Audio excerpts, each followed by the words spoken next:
Y'all see me? 1, 2, nigga. Can y'all see me here, guys?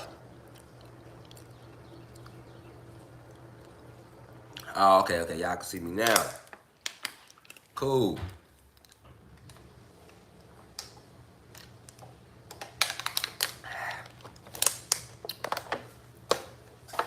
Yeah, y'all. We gonna fight. I got a little cough, slight cough. We gonna fight through it though. We're gonna fight through it.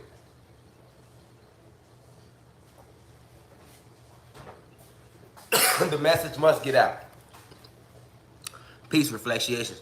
Yeah, my goofy ass got caught in the rain last night and I got a little slight cough. I damn near wasn't gonna get a lecture.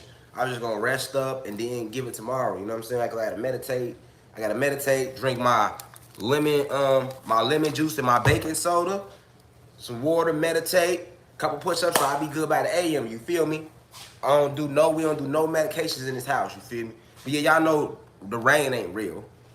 It's manufactured. So one thing about me my whole life, if rainwater ever touched my hair or my feet, you know what I'm saying? I always got like sick from that. You feel me? Like my whole life. Like now regular water, nah. But that artificial rainwater, man, that shit always fucked me up, y'all. So yeah, my goofy ass got caught in the rain last night, y'all. How y'all feeling though? So yeah, man, it ain't gonna stop the lesson though. We finna get through this. And then y'all know I'm smoking. So I wasn't even coughing earlier. Now I'm study smoking. I should scratching my chest up and got me coughing, y'all. I'll be right. Y'all. Look, y'all just came in here. That's what's up. I don't know if y'all know, man. This just dropped. Black Power Moves. You know, we bringing music with a message back. All high vibrations, man. We just raising the frequency of the planet. Cause y'all listen to music every day. We need vibrations. It's a frequency war. It's a frequency war. Serious sex. Not in the bed. That's when I landed, man. Real God talk. I told you y'all got like 1 month to get y'all shit going, man. Shot-town, young nigga shooting out the can where he had 6 9s in the hood waiting for a train waiting. And my blood, so I never did trade with him. Used to watch the work, whip it up, make it name.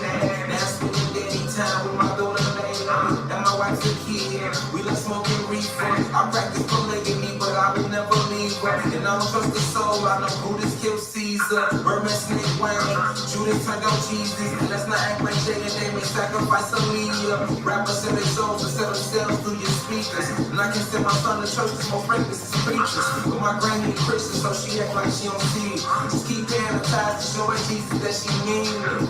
Damn, the CIA called me a leader. So they study my lectures, they admire how I'm thinking. And so we're eating mango. Put y'all on my game. speech is tango. They wanna know how I know. Let me put y'all on game about some natural nutrients. Y'all ever get any colds or y'all feel like y'all getting any form of ailments to the body? You do not need to go get no Robitussin, no Mucinex, none of that. All you need, like real life shit, y'all. You know what I'm saying? Lemon juice, baking soda, man. That's all you need. Reflections. So I gotta teach y'all about the old school way. You feel me? Gotta enlighten you. Let me be the example. Cause my silly ass got caught in the rain last night. So let me be the example. You know, so now y'all know. You feel me? Let me enlighten y'all, man. Let me enlighten the multitude per usual. Let me enlighten the multitude per usual. What's upset? Upset. Nothing ain't up.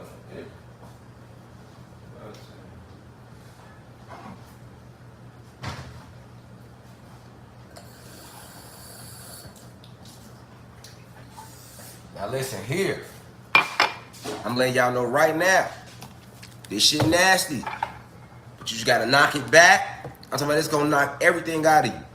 In a matter of hours, you're gonna be steady pissing, shitting, coughing it up. It's coming out of you. You feel me? I don't care what it is, nigga. You, especially how y'all to be drinking. Y'all get a hangover, man.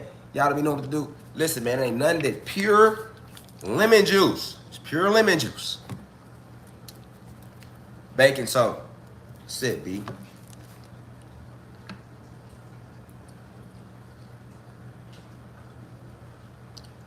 Got rained on. Got our ass bit up by mosquitoes last night. Get my little back scratchers, my little back scratcher, y'all. And look, the crazy thing, y'all, is I got a lecture coming up on mosquitoes too. Boy, they was fucking me up last night. They must knew the lecture was coming. They like, oh, we gonna fuck him up. We gonna wake up. Gonna be little. I'm talking about, bro. They fucked me up right here. This shit was itching so bad last night. It woke me up out my sleep. This little mosquito bites, I got them all on my back, all over me. But this little one right here, y'all, woke me up out my sleep. Y'all probably can't even see that motherfucker, but that motherfucker got an itch to it. I'm trying to tell you. You feel me? They tried to hit me with that juice or something. I don't know. That thing got a well, that motherfucker got a real life itchy itch to it. All right, y'all. So I ain't gonna I'm gonna let y'all know this shit nasty, but pure lemon juice and baking soda, man. Feel me? This chemistry too. You know, we got the lemon juice, you put the baking soda in there, then you wonder why the suds come to the top. Chemical compounds. See what I'm saying? Little chemistry right here. Got a little live chemistry going, Reflections. We gonna let it settle down. Okay, we hit it again, you feel me? 3 times. 3 times, y'all.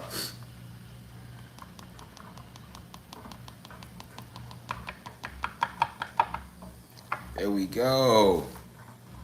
Where my water at? Cause this shit nasty. I need immediate flavors on my taste buds. You hear me? I need immediate flavors on my shit. And I know y'all still walking in class. For those of you just getting in here, Rashad Jamal got rained on last night, so I'm a little under the man-made weather. You know what I'm saying? I guess they thought it was gonna stop the lecture, but nigga, we fighting through it like Jordan, nigga, in the 97 finals, nigga. You hear me? This got to get out today.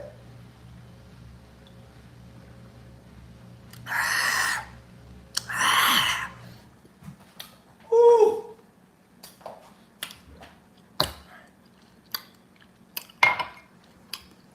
Trying to tell you, nigga got the straight Sour Patch Kid face. You hear me? You can't fake that if you wanted to. You hear me? I know when motherfucker was screenshotting me now, boy, that's some screenshots for your ass. You know, y'all be screenshotting some shit. You hear me? Boy, you can't fake this shit if you want to. It's gonna do that to your ass. You hear me? But guess what? It's natural, it's pure, and it worked. You're not putting any medicines in you. You're not going to the hospital. I gotta call him to the hospital so they can say you got. Oh, almost that. They almost caught me, guys. Not gonna say. I can't say that on here. I know. Other people can say that word for whatever reason. You know, Rashad Jamal, I can't say that word. You know what I'm saying? And guess what? Why is y'all steady asking me why am I not live on Instagram? G, why is y'all playing me like that, G? I'm still blocked. I just got my Facebook back. I was on Facebook Live last night. I ain't say shit. I just got on there. I was on some whole other shit. You feel me? I was just cool. And I got on there just to see if it worked. Because they sent me emails last week and I tweeted it out. Facebook like, we're going to let you get it. And I wasn't able to go live all week. Last week. So I'm like, man, Facebook was playing with me. So when I tried it last night, it worked. I'm like, oh, okay, cool. But I ain't say nothing, though. You feel me? Knock this last little bit down.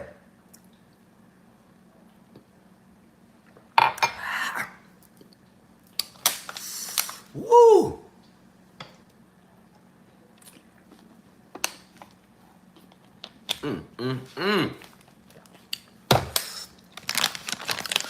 I need immediate flavors on my show.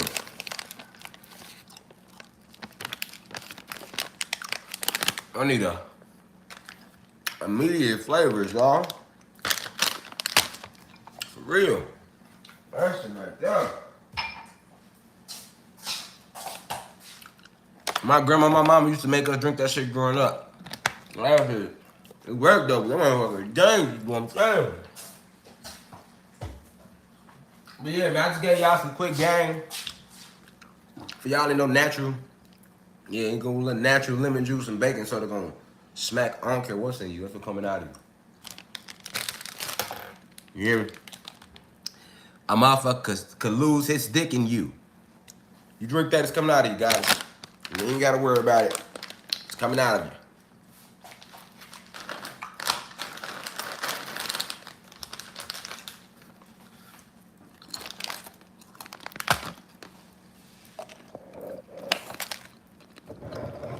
We in here, y'all.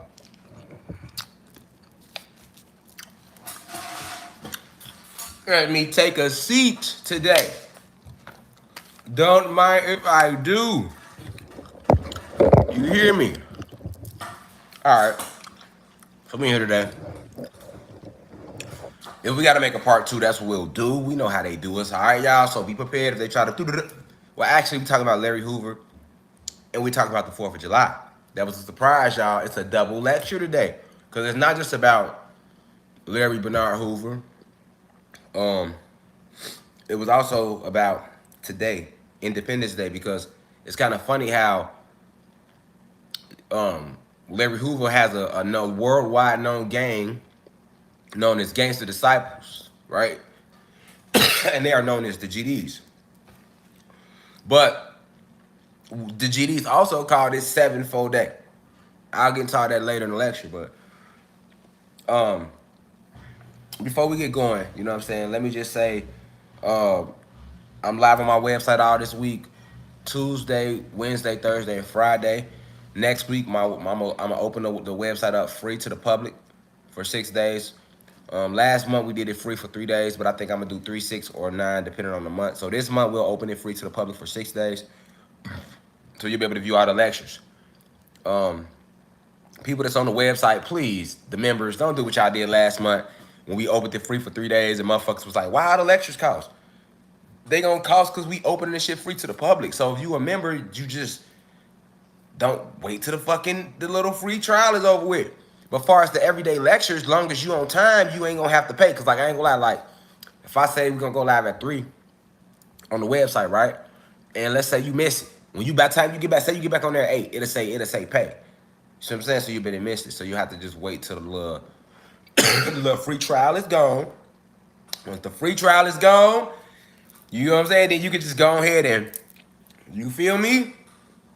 You get all the videos again. And then people that's not members, when they say it's free, that means the only thing is free is for you to actually catch the everyday live lecture. So you want to be on time to class. Now me, I'm never on time to class because I don't believe in time. I don't go off time. Secondly, the reason I'm never on time, y'all, it's the way I keep the elites off my ass. I'm being censored on YouTube, censored on Facebook, censored on Instagram. All right? And I'm pretty sure some of them in my university. All right? That's just how they operate. So I like to throw a motherfucker off. If I say I'm gonna go live at 3:30, I might not go live at 4:30. I might not go live at 6. It don't matter. You better know I'm gonna go live. You know what I'm saying? And if people have been following me for a long time, they used to that. So, and I feel like it's worth it. It ain't like you on your phone. It ain't like you at a club in line waiting on me. You know what I'm saying? And if it was a club, or say I was doing a public speech at a huge university, no, I'm gonna be on time. That's different. Y'all ass sitting in there. Man, y'all ass at home or wherever the fuck you over the phone. So do some other shit while you waiting, you know what I'm saying? Or some people actually, I see they come in here, they be cool, they be chatting. I get in and see the chat, y'all. Sometimes I comment, sometimes I don't. But I always look at the chat before the lecture start, just to see the temperature of the chat room. You know what I'm saying? I want to feel y'all energy out there. I have to feel the energy out there. The energy. All right, yeah, though, so, all right, so first let me start, it's imperative, before we get started today, it's imperative that we open up this lecture with the right spiritual energy. So let me first start by saying peace. I'm sending peace to all the gods and goddesses of planet Kai. Peace is an acronym. It means positive energy always creates elevation. All right. To the elders today, please bear with me, elders. If you've been in this university, you watch me on YouTube, Twitter, Instagram, you on the website, wherever you watch these lectures from, whatever country you may be in, because I know it's people all in Angola, Uganda. Shout out to all the internet. If you overseas, drop your flag. Shout out to everybody overseas that's in the university. There's so many of y'all. So we basically around, we got the whole, we the whole planet, we everywhere, right? Okay. Yeah, we everywhere, right? So, hold on, y'all.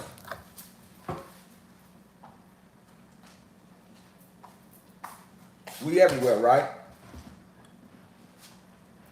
So, we everywhere, right? So, to the elders today, I know if you heard of Larry Hoover, unless you like come out the streets, you probably, there they goes, they dropping them flags. Shout out to y'all countries, man. All right, but to the elders today, I'm sending you insight. I want you to listen to this lecture today with your soul. Be open-minded. Because a lot of elders, when I'm saying Larry Hoover, you might immediately go, oh, why is he? This is supposed to be the University of Cosmic Intelligence. Why is he talking about a gang leader? You know what I'm saying? This this is Rashad Jamal. This is divine insight, elders. So you gotta understand that if I shine a light on something, it needs to be shared. And this is my mini series too, y'all. This is the first of 9. You know, we know 9 represents completion. But I'm gonna be doing little stories about different people. All right, I ain't gonna say their names, but today we started with Larry Hoover. He's a political prisoner, so I'm gonna be doing stories about political prisoners. This is my political prisoner mini series. I probably do them twice a month, do 2 a month. You know what I'm saying?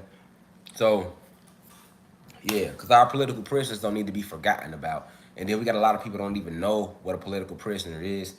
All right. Um. So we're gonna address all that. So I'm just asking the elders to bear with me tonight. You know, bear with us this evening. All right. We also gonna address July 4th itself. Like today is Independence Day. Nobody should be celebrating this day, but at the same time, people gonna celebrate it regardless. Feel me? I know, like it was just my daughter. This is actually my daughter's solo birthday weekend. Her birthday was Friday, so we got her some cupcakes, popped a couple firecrackers. That's why my ass in here now, like coughing and shit. We good. We got there popping fireworks for her birthday, for her solo day the other day. Popping fireworks, got her some cakes, all that. So people gonna celebrate for different reasons. But let me be honest.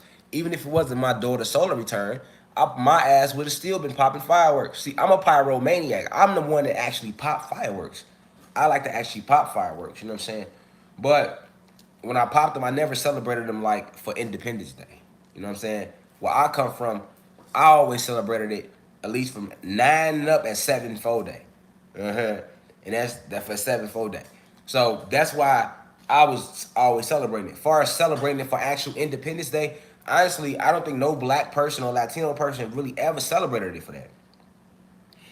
As far as any holiday, we don't know the essence of none of these holidays. We just grew up into this shit, and what we remember is that holidays was always the best time because your family come together, you have fun, memories get made. So I'm not attacking anybody today. I'm not telling you if you don't want to pop your fireworks, you can pop them. I'm just giving you history about 4th of July today, Independence Day, and this political prisoner, Larry Hoover. So today is like I say, it's a double lecture.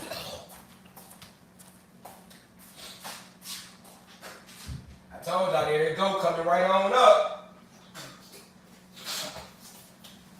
It's a double lecture. See that lemon shit working already. All that shit coming out. You want to stay in there? No, you want. Not in this avatar. Yeah, though, so.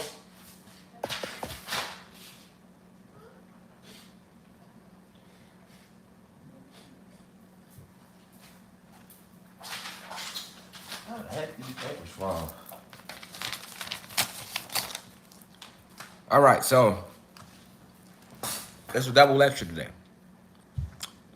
We're going to start with Independence Day. And then we're going to slide right into Larry Hoover. And what the GDs are, what the BDs are, because it matters. We're going to dive deep. And I don't give a fuck how no GD feel. I don't give a fuck about no nigga trying to hit me up like, hey, man, why did you say all that in the letter? Now, I got to make my lectural point. You feel me? I got to make my point. And I honestly believe Larry Bernard Hoover himself, if he hear about this lecture, he's actually going to be proud of me for actually representing him in a positive light. Something the media never do. You see what I'm saying? To be honest with y'all, I'm literally in the vision of Larry Hoover. Like, I'm in his vision. Like, I follow the vision. That's how I was even to work on myself. I started working out. I started even trying to die because of the true vision. You know what I'm saying? You got a lot of people that say they GDs and they don't even know. You know what I'm saying? What the vision even is. You see what I'm saying? Or they know, but they not living it out. You know what I'm saying? If you out here and you call yourself a GD or even a BD or a Crip or a Blood, but we ain't talking about Crips and Bloods today. They get enough exposure. The BDs too. We talk about GDs today. It's 7-4 day. We talking about GDs today. We talking about an organization that the world need to know. A militant organization that has been hidden behind the disguise of a gang. We ain't never been no gang. We was always an organization. See, you gotta watch how they word shit. You know what I'm saying? But that's what we talk about today, elders. All right, now just bear with me. We're gonna make it all make sense. To my peers, 20s, 30s, 40s, 50s, a lot of y'all don't even know nothing about Larry Hoover at all. All you about know is that he's supposed to be a leader of the game. You know how many people not GD, so they have no clue. And you know how many people claim GD and they do all type of dumb shit. So when you do dumb shit and you claim something, that reflects on the whole. You get what I'm saying? What one does reflects on the whole. That's in anything in life. See what I'm saying? So this is why it's this false narrative about Larry Hoover and GDs. But a lot of y'all that sit here and come in this university, I'm literally in the vision of the honorable chairman, though, like, and this 7-4 day is real. You see it been right there on me. I don't know if y'all ain't never paid attention to that in my lectures, but that's always 7-4. That's what that stood for, growth and development. You know what I'm saying? Y'all probably never paid attention to it, but it's been there forever. And it just get there today. You feel me? It ain't get there no time soon. It should be there about 13, 14. You know what I'm saying? So it's an old school tap. You feel me? So all I'm saying is we gonna learn a lot today for the peers, and then for the youth, those 21 and under, y'all definitely need to be in here, especially if you call yourself a part of this organization. You definitely, a lot of y'all is completely lost. You feel me? Completely lost, and that wouldn't be y'all fault, but y'all is. You feel me? So to the youth today, you're gonna learn about who Larry Hoover is. He's a political prisoner. You're gonna also learn about Independence Day. So we're gonna learn what the true Independence Day is and why it is not to be celebrated by us as Aboriginal beings, and then we're gonna flow right into Larry Hoover. So we're starting with Independence Day. All right, everybody, we on the same page? Cool. All right. If you just walking in here, welcome to the university. If you don't want your kids hearing about this, take their fucking phone away from them. if you coming in here on some gangbanging shit, because you know there's gonna be somebody in the comments. I'm not even gonna read the comments. You know there's gonna be somebody in the comments, GDK. There's gonna be somebody in the comments talking about they BDK. There's gonna be somebody that's like completely away from what the lecture is about. So I'm not feeding into that. I'm asking y'all to send this university. Don't feed into no comments. You didn't come in here to listen to no niggas comment that's probably broke as shit. You feel me? Motherfuckers that sitting behind the camera broke, ain't accomplished nothing in life. You came here to listen to me, somebody that's not broke, mentally, physically, spiritually, and has accomplished much in life. You know what I'm saying? Like, I don't even know how y'all listen to motherfuckers in the comments that ain't accomplished shit. You know what I'm saying? I'm gonna listen to somebody that accomplished shit or they actually accomplished shit. And I don't want to hear what you telling me. Show me. I want to see it. You feel me? Well, that's what I'm listening to. You feel me? I ain't trying to listen to no other motherfucker that's just in the comments behind the computer, nigga. You know what I'm saying? That they probably don't even own. Niggas is finna get evicted. That's why I tell a lot of trolls, like, how you, like Young M.A. said, how you a hating ass nigga about to get evicted? A lot of y'all be in the comments definitely trying to troll me. Like you can't troll the one that they sent. I was sent down here to do this. And the ancestors gonna make sure I'm good. Because they want me to be comfortable while I'm handling the mission. You feel me? So you're gonna always see me living luxuriously or however I wanna live. If I wanna wear crystals, I'm wearing, but if I want to put on diamond chain, fat ass diamond chains, and go give all my money to the fucking jewelers and buy nothing but diamonds and shit that don't even cost that much. Like I could, but I would never do that. You know what I'm saying? I might get a diamond ring or something too, like that, something like little earrings. You know, I ain't gonna overdo it, like, cause I already know what's going on. All right, so we all on the same page. Let's start with 4th of July. Fuck 4th of July. Let me just say that right there, straight like that. Fuck the 4th of July. All right. Now, what is the 4th of July? Because we rising in frequency, y'all. Today is, if you play with the numbers on it, it's 7-4. You know what I'm saying? July 4th. July 4th. July 4th, right? So, but today being July 4th, right? With today being July 4th, all right? Nobody never thinks about the actual day. So we gonna bring the laptop up. We gonna get into something real quick. Y'all know I got it pulled up. That's why I said I had to do this lecture. I could have not gave the lecture. I could be laying on the couch.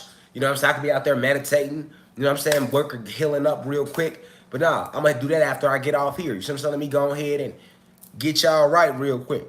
All right, so Independence Day. Let's dive into it. Let's dive into this shit, man. I hope it's some Moors in here too, so we can go ahead and break down these Moors today. Okay. So this is Independence Day. Let's really look at what Independence Day is. Okay. Let's look at it. Independence Day is a federal holiday in the United States commemorating the Declaration of Independence. So let's look at what we're celebrating, y'all. The Declaration of Independence, all right, of the United States on July 4th, 1776.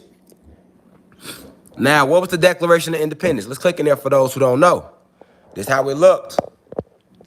Also, let the record reflect that it was Moors that helped these Europeans or these invaders come up with this Declaration of Independence. Okay? Let the record reflect that.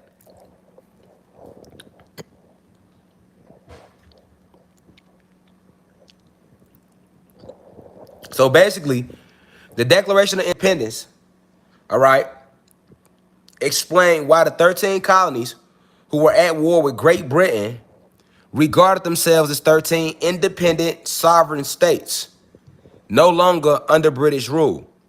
Okay? So that's the Declaration of Independence.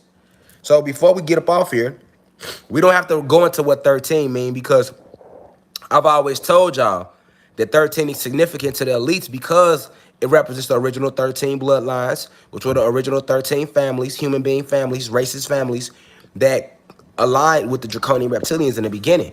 All right? This was all before our fall, per 1492. Okay? Per 1492, y'all. All right. Now, let's go back. All right? So I want to address two things here. First, let me address the fact that when they telling you that the 13 colonies went to war with Great Britain, it's called the American Revolution. You see it? The American Revolution was an ideological and political revolution that occurred in colonial North America between 1765 and 1783. They said in the American Revolution, the Americans are the 13 colonies. So in the beginning, America was just 13 colonies. That's what they taught you in history, right?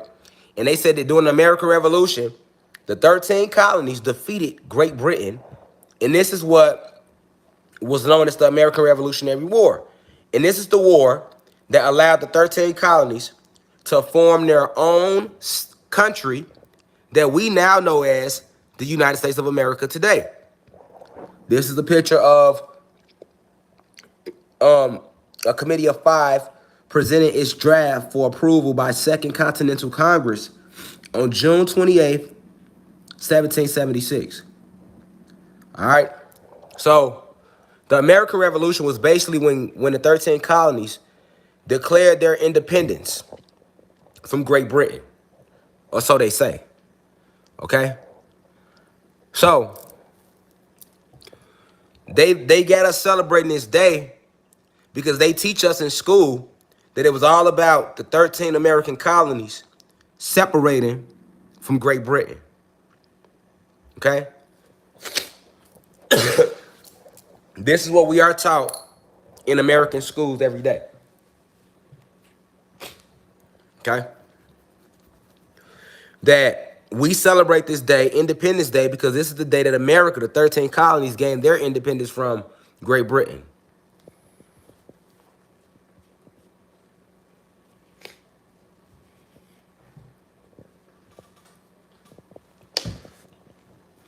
All right? This is what they teach you. All right, now let me enlighten you. I just had to show you that. I just had to show y'all that. All right? Let me just scooch this to the side for a second. Let me do this. All right? Let me do that. And let me do this. Okay? Now, there might be a lot of pause back and forth because that lemon juice kicking in. I got to spit this shit out. I can't hold it in. All right? But we going to get the message out. Okay. So, let's talk about what really happened on this day that they call Independence Day. Remember, I have always taught you all about the great invasion of of 1492, right? And that is when these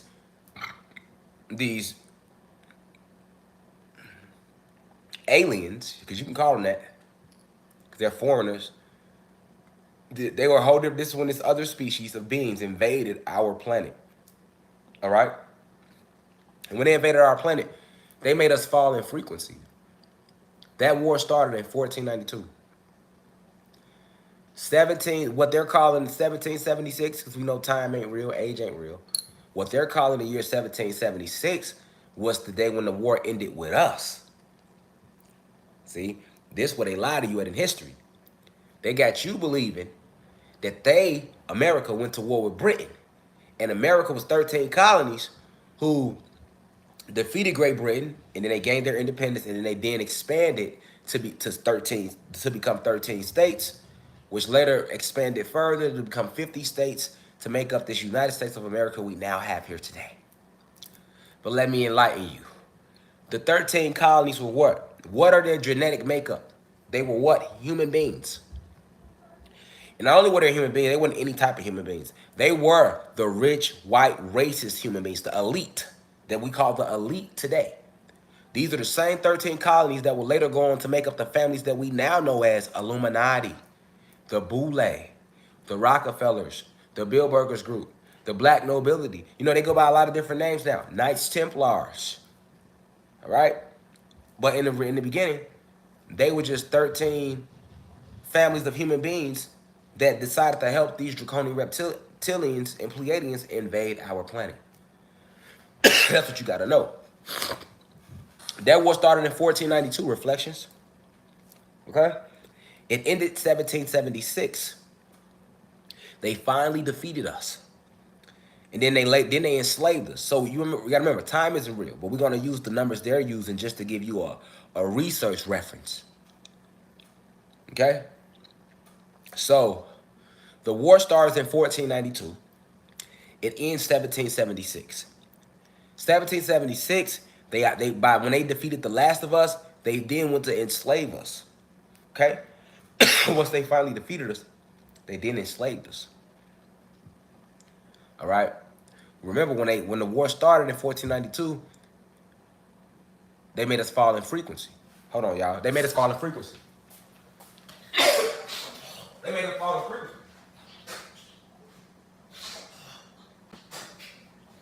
When the war started in 1492, right? When the war first started in 1492, y'all, they come to our planet. I might as well stand up because that shit coming up out of me. I might as well stand up for a minute, y'all. I ain't gonna lie. So look, in 1492, when they came to our planet, the war starts. The war starts like they come in 1492. The war probably started in 1493. They was here probably, once again, there was no time. But I want to give y'all some reference, some frame of reference. So I'm going to say it like this. They came to our planet in 1492. They was cool with us for 1 year. They took that whole 1 year to get to know us, get cool with us. They made us think they was our friends. The Pleiadians did. And during this moment in time, this is when we were helping the human being race. Okay? All the human being race, even the 13 families, which were later going to be the 13 families, originally when they first came here, they still had tails growing out their ass. They still had tails. I can spit in there. They still had tails growing out their ass. Y'all feel me? They still were covered in fur when human beings first got here. The 13 colonies too. They were later going to become the 13 colonies and blood families. In the beginning, they all came the same. They came to our planet through portals in the Caucasus Mountain region. They could not walk up straight. They were like this on all fours.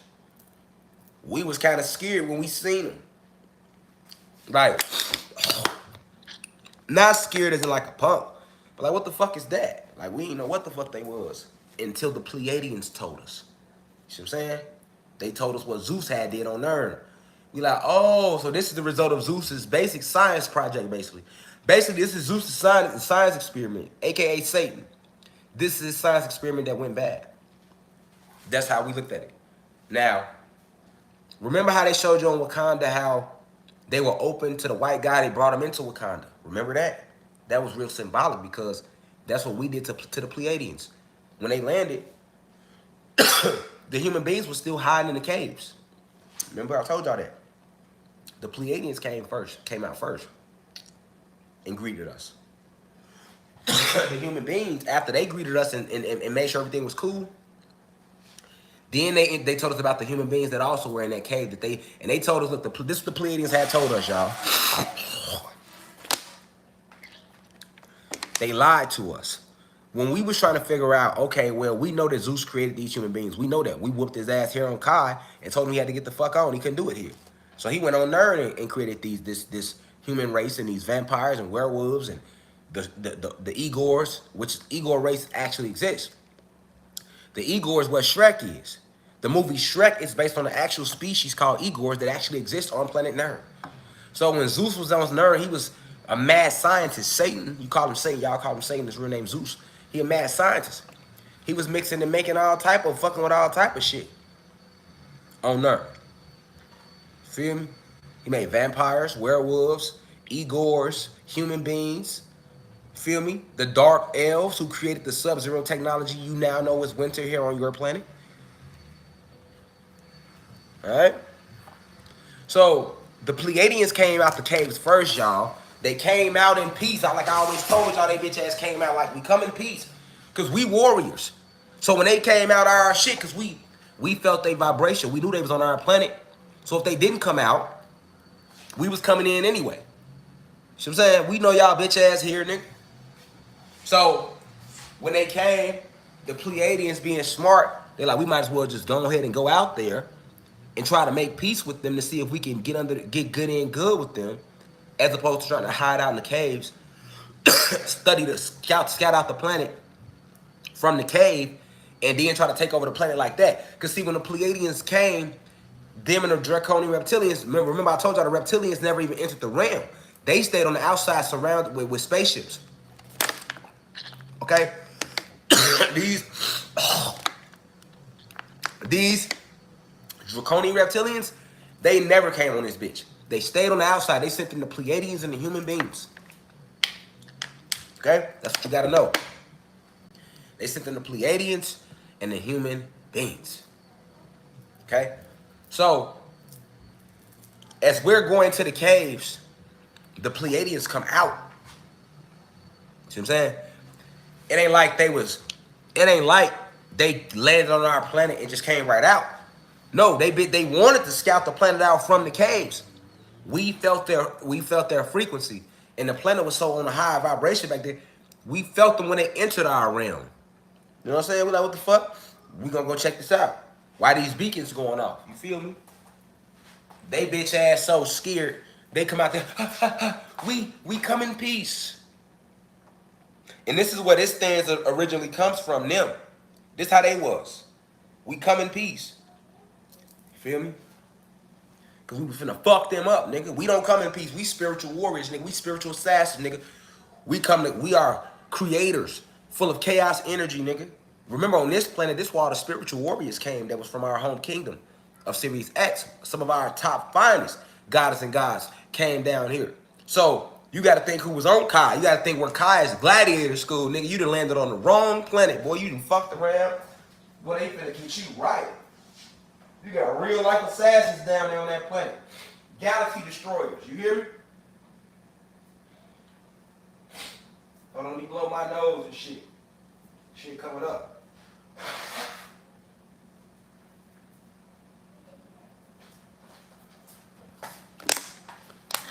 But y'all hear me? On this planet, 144,000 of our finest had came down here in the beginning. So, on this planet, you have galaxy destroyers. Y'all feel me? I'm gonna break that down to y'all. Hold on. So, what is a galaxy? What is a galaxy destroyer? I'm gonna break it down for you right now. 144,000 of Sirius X's finest spiritual assassins came down here to create and build up Planet Kai in the beginning. All right. I'm talking about these 144,000 souls are so fucking powerful. They still here too. Many of you are still, y'all still here. Remember I told y'all came in and y'all became fruitful and multiplied. Okay? So that original 144,000 multiplied. That's why it's so many of us. All right, we just keep coming and coming, right? Because that's the way we set it up in the beginning. But the reason that the Pleiadians fear coming out is because everybody fear the Anunnaki goddesses in the cosmos. Everybody fear the Anunnaki because we are the creators. All right? We are the creators. And there's two different types of Anunnaki. I'm going to break that down too today. Break it down. You got the Atlantean Anunnaki and you got the Sumerian Anunnaki from the Sumerian text. Them are two different beings. We're going to get into it. Because a motherfucker tried to get into my post up there on Instagram talking about some. He just unenlightened. You know, he don't know. We are not Anunnaki. The Africans made the Anunnaki. We are Titans. Tell them people the truth. And I'm like, man, young God, I'm glad I'm doing this lecture. I hope he's in here today. All right? We're going to get into all that. So let's stay focused. But the Pleiadians didn't want to come out. They didn't want to come out because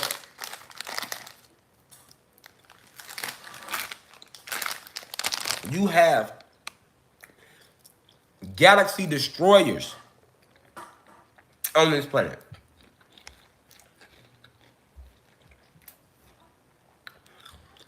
One Anunnaki, be it a young one or old one, is powerful enough to destroy a whole planet by themselves. Who are the Anunnaki? Remember, the Anunnaki are the black and Latino people. So yes, all of you, one of you, all right? Just one of you, you feel me? Just one of you, feel me? Just one of you, listen to me now. One of you. Just all it takes is one. All right? One black or Latino, whether it's young or black, has the power in them to destroy a whole planet. Even if they are not woke. This is why the elites attack you so hard every day still to this day. This is the ancient truth about our species. Now, that's just regular Anunnaki. Ain't no regular Anunnaki come down here. The spiritual assassins, the guardians of the galaxy, the Anunnaki's finest came down here. And these are galaxy destroyers. So that means these 144,000, just one of them are so strong, fuck a planet. They have the ability to destroy an entire galaxy, which is a galaxy is composed of what? 999,000 planets. That's what a galaxy is, 999,999 planets. That's what a galaxy is composed of. All right. So this is how powerful these beings are. Galaxy destroyers. Just by one by yourself. So that's why the Pleiadians wanted to scout. They wanted to scout our planet out from the caves. But it couldn't work. Once again, you got galaxy destroyers down here, some of the strongest Anunnakis of the Anunnaki. So the Pleiadians ended up coming out the caves and we come in peace. And us, yeah, we are fighters, but we have always been pure souls. So what does a pure soul mean? This means that we care, we are empathetic toward nature. We are empathetic toward other beings. We've always been that way anciently. Black people, Latino people have never been these violent people who are unempathetic to others. That just started recently when it's been taught and putting us through the food and the poisoning. We have always been empathetic to everything because we are the creators. So every little thing, microorganisms and all, we created. We understanding that was always the most empathetic because basically everything in the universe and everything you see around you is your baby. It's your baby. Everything comes from you. So ain't that like a father when he push out a son or a daughter, or a mother when she push out a son or a daughter? Yeah. All right. So we always anciently we saw everything for what it was, as a connection to us as our children, because we created every little thing around us, and we only multiplied. So this is what makes us each other's reflection, because we is only still one supreme soul and we just multiplied ourselves. So this is why you're supposed to see every even being as a reflection of you, because that's what it is. All right. So when these Pleiadians come out the caves, they tell us about these human beings. We didn't know what the fuck was a human being. We didn't know what that was. It never existed. What the fuck is a human being? And then they go get one. So they bring it out, and we see it, and then they go get more, and more will come out. You know what I'm saying? Then thousands of them come out. We like, what the fuck? What the fuck is that? Are they another form of animal? Because they looked like animals. And the Pleiadians being able to communicate, because the human beings didn't even be able to communicate. They weren't even able to communicate. All they could say, like the monks, they was doing that. They had no way of communicating. So the Pleiadians being telepathic and us being telepathic, because we were on a high frequency, we communicated with the Pleiadian race. And they let us know, like, hey, basically, your brother Zeus, who y'all went to war with, abandoned them. Now y'all laughing, but I'm serious though. Like, for real, you don't get the message. Like, your brother Zeus, who y'all went to war with, created these beings, and then he abandoned them. He abandoned, left them just roam. We found them roaming the universe. That's what they told us.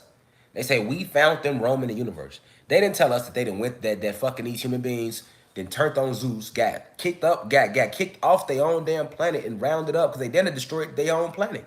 They didn't destroy Nern, warring with each other. So motherfucking, we didn't know that they war with each other so bad that Zeus had to get their ass rounded up and then send their ass to jail. We didn't know that. They went to jail. They went to jail. They went to planet Egypt, which is the planetary jail for rebellious spirits. We didn't know all that. You see what I'm saying? So we like, okay, we believe that maybe he could have created these niggas, and maybe he created them and left them for dry. Feel me? And if they ain't asked to be created, then you know that's not their fault. We've always see, you gotta understand, a lot of beings, a lot of y'all even right now watching the live, y'all vibrate so low that y'all can't even understand what I'm saying right now. People just comment the comment. You know, you could tell the beings who vibrate low because they just commenting. People that's really vibrating high, they just listening. They not even commenting. Most people that's commenting right now, if they not saying nothing positive, they are just low vibrational beings. You know what I'm saying? People that like to try to jump in here, argue in the comments, I'ma see it. I can't see your comment, so it makes no sense to jump in the live and try to argue with yourself in the comments. And if you feel like your intellect is that prolific, if you believe your intellect is that prolific, why not start your own YouTube channel? See, that's where y'all go wrong. You in my university, telling me what to teach in my school. No, go start your own school. This is my school. You don't like my teachings, go to another university. That's why you got freedom to walk your ass off the live. Fuck you in here for trying to do it. That just shows how gifted you're not. You would just start your own YouTube channel. It's free. Start your own YouTube channel. It's free. And make your own shit. Don't use my name. Don't put my name at the beginning of y'all shit. Oh, that's nothing. All y'all who been tagging my name, not the good bloggers, but all y'all who been trying to tag my name and make negative YouTube videos about me to get views and make money off that. Boy, I'm coming for 900%. I need everything. You know what I'm saying? I'm coming for 900% because my name trademark. So when you use my name without my permission, you setting yourself up for failure, and your money ain't long enough to even go to war with me on that financial level, or you're not spiritually inclined enough to war with me on that level neither. You feel me? So just let y'all know. But let's stay focused here. So anyway, you know, these human beings, when they come out the caves, you know what I'm saying? Like, we didn't know what Zeus did. We remember whooping his ass trying to prevent him from doing it. But after that, he went about his way, and that's that.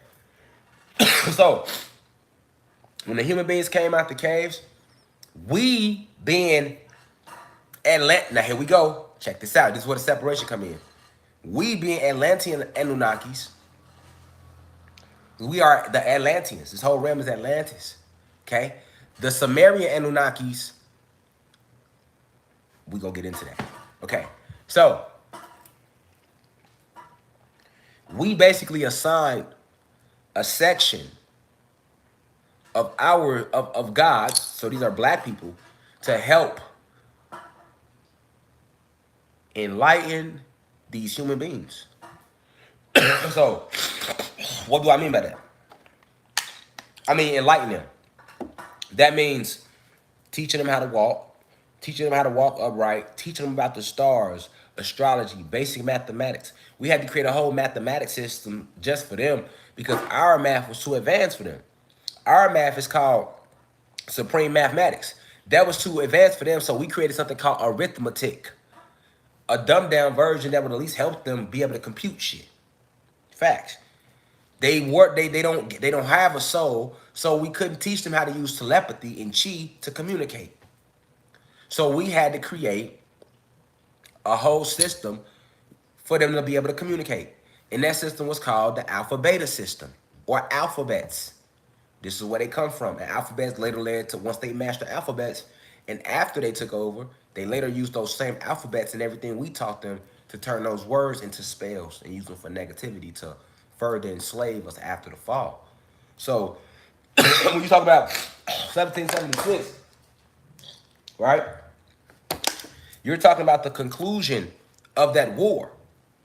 And 1776, July 4th, 1776 was the exact day that they defeated our people, y'all. Yes, down here, these invaders. This day, on this day, July 4th, 1776, who you think the Pleiadians really gained their independence from? Us. Because this was our planet and they wanted it. Because they are cosmic pirates. The Pleiadians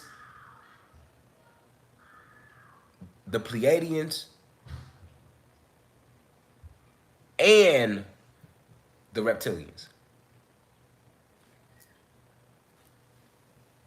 They are cosmic pirates. So that means they go invade planets and drain it of their resources. This is what this extraterrestrial species do. They've been doing it. That's just who they are. Okay. So 1776, they defeated us. But now, this is what y'all need to know. This is where it gets good. This is where we find out about the African Anunnaki and the Sumerian Anunnaki. This is where they come in at. Because basically what happened was this. We was at war with these human beings and these Pleiadians, these invaders. Our oppressors now, these invaders. We was at war with them. And we had been warring with them since they came. Even after we fell in frequency, even after they started spreading oxygen into the air, and we started changing in pigment, we went from these luminous bright colors to these copper complexions, we were still warring with them. We knew within, you feel me? We remembered. Unlike today where most people forgot. Okay? So, but let me talk about July 4th, what exactly happened. So remember I told y'all about the Moors, right? And what I want to say right now, a lot of y'all be talking about y'all Moors and shit. And y'all fucking lying. Nigga, ain't no motherfucking, it ain't even no more Moors left on the planet, man. Y'all ass eating, suck, y'all eating dick, y'all smoking dick.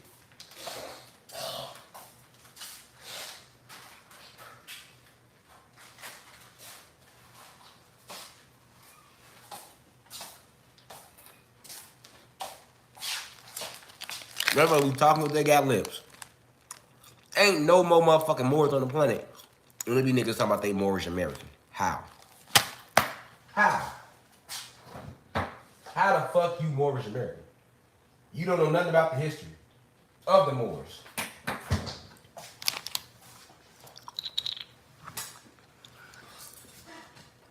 I'm Moorish American. The Moors, but you don't even know who the Moors were. And if they not even on the planet no more.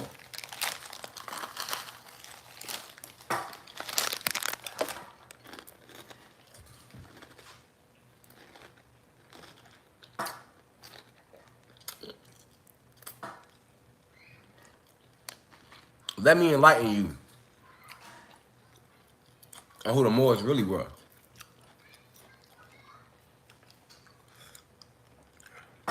First off, people be confusing Mu with Moor. The Mu people are not the Moors. This is what a lot of y'all be thinking. Let me pull it up.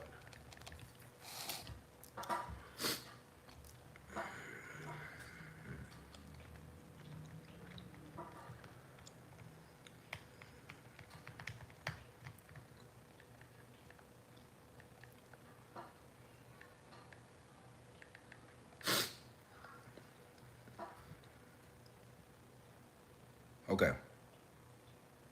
So, when you put in Mu, nothing gonna really come up. They gonna tell you this. Let's look at it.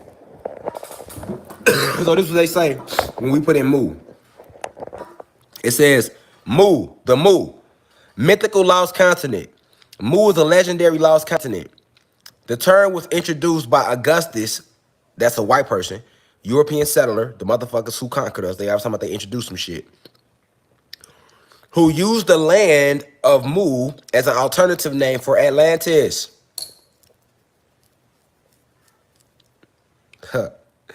It was subsequently popularized as an alternative term for the hypothetical land of Lemuria by James Churchward, who asserted the Mu was located in the Pacific Ocean before its destruction. That's what they say Mu was. So, now, check this out.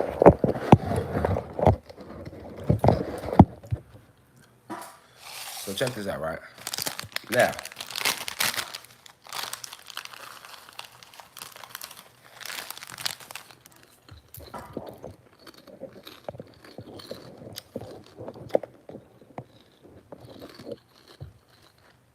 so, let me turn the comments off. We can focus in here, man. Now, your bitch ass trying to interrupt class, take your whole ass on somewhere. Now you can't say shit. Now let's see how many people really want to learn. All right?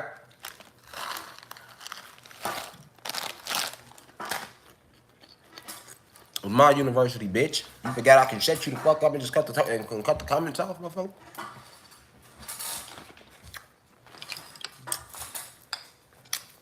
Let me remind you who got the real power here. Let me remind you who got the real power here. Now what you gonna do? In the live end, y'all know that's the feds in here that want to chat some shit. Remember, a lot of the comments, I'm a revolutionary, y'all. With supreme wisdom for y'all to help y'all remember. A lot of them comments be to make y'all think I'm lying. Them be the FBI and the CIA behind them pages throwing shit out there to keep y'all thinking that I'm lying. Okay, here. Y'all bitch ass up. Now what? Bitch. Now what? Leave then, ho. Leave.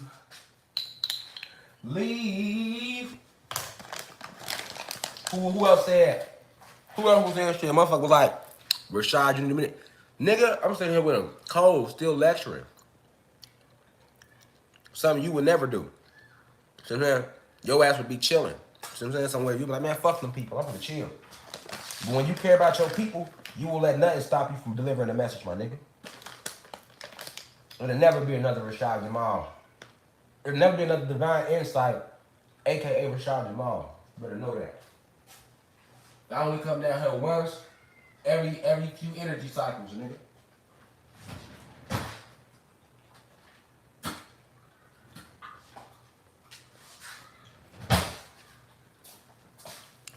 I come down here once every few energy cycles, nigga. Fuck is you talking about? I come back and visit this bitch to make sure shit's still running smoothly. And when it ain't, you know. And I don't come alone. We come back every few, us, Nerubians, Anunnaki. The real Anunnaki. Not these motherfucking Africans who they try to pose as Anunnaki.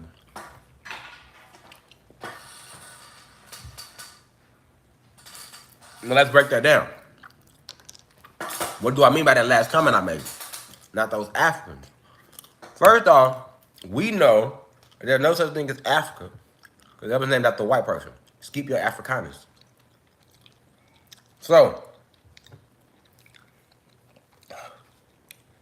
why is there no more Moors here? Because the Moors, majority of the Moors, were all destroyed in the battle they had with us. and they were later slaughtered off in Europe by the humans they helped. So, so for y'all to understand what's going on,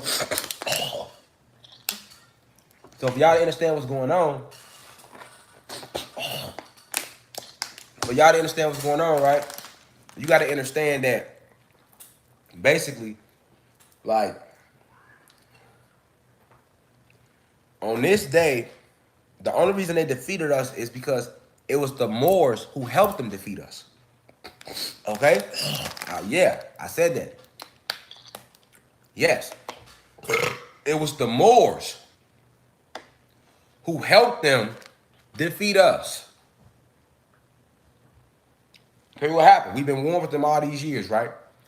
We did on this day, July 4th, we was damn near finna take the planet back. Like, out of all the years of warring with these people, with these invaders, we were finally starting to gain our ground again.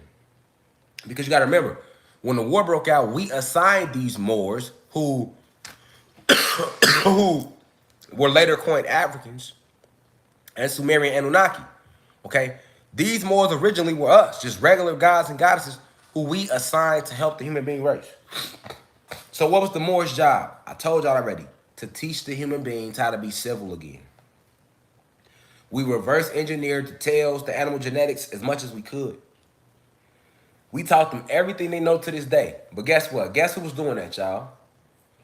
The Moors. The Moors were doing that.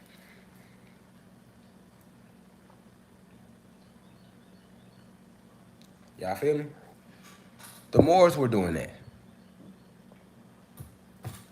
The Moors were doing that. And I'm going to talk slow because I want y'all to keep up. The Moors were doing that.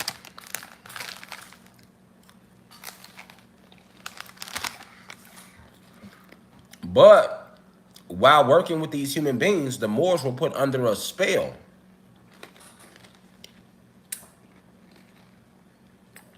Let me repeat that. While working with the human being race that helped civilize them, the Moors were put under a spell.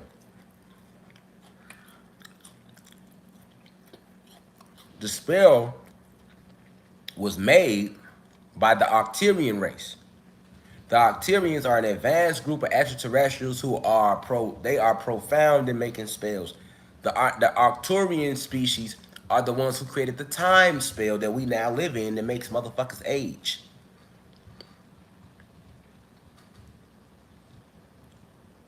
The Arcturian race. The Pleiadians and Draconians went to get the fucking Arcturians to help out. That's how bad we was fucking them up. Like, they couldn't do shit with us. Remember, we weren't just fighting against the humans. We was fighting against the human beings, the Pleiadians, and the Draconian reptilians. Alright? So, the Arcturians conquered up a spell, gave it to one of the human beings. The human being then did exactly what the Arcturian told her to do. She asked one of the Moors, could she make him something to drink? While he was working, Bill was showing something. He said, yeah. She gave him the drink.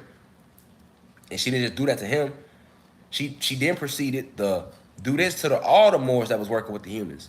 And this was done over a period of time, a little bit over a few months. What she gave them was potencies to break down their energetic fields to make them easier to control from these spells that will later be cast by these Arcturians. And it worked. Because what happened was eventually, hold on, y'all.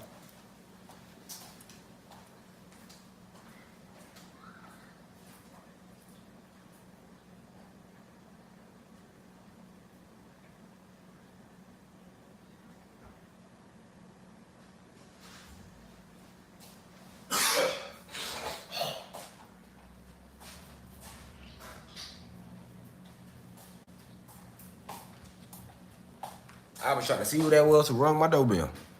All right, so basically she put the spell on him, right? So when she put the spell on him, so when she put this spell on the Moors, The Moors then, being under the spell, gave the human beings access to our ancient technology. Remember, the Moors were us. But the ones who we assigned to help the human race, the ones we assigned to help the human race, the Moors were us. The ones we assigned to help the human race,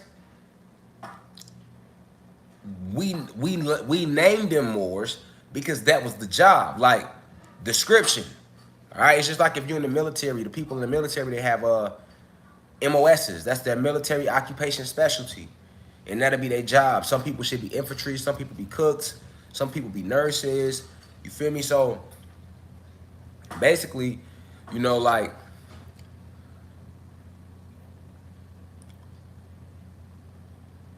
once this spell was put on the Moors, which was the title we gave you, like if you was one of the guys that was elected to go help out with the human beings, you were labeled a Moor.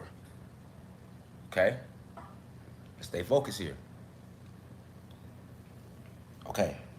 Now, after they were put under the spell, the Moors gave, this is how we lost, this is how the war even kicked off. All right? Without the Moors giving the human beings the access to our technology, our ancient access codes to our ancient technology, then we would still have our second sun here and our crystal towers. It was the giving of our access codes. The human beings put the males under the spores, under the spells, then got the Moors to tell them what the access codes were, right? The Moors gave up the access codes. The human beings gave the access codes to the Pleiadians. The Pleiadians went and used access codes, found the ancient technology, and the first thing they did was blow the sun away. We had two suns. The first thing they did was blow the fucking sun away. Then the second thing they did was not blow up the pyramid towers we had, which killed our communication with each other. We immediately fell in frequency. The third thing they did was cut the trees down. Those were the major three steps they needed to do to get us to even get to the small state of how you see us today. So they got us there.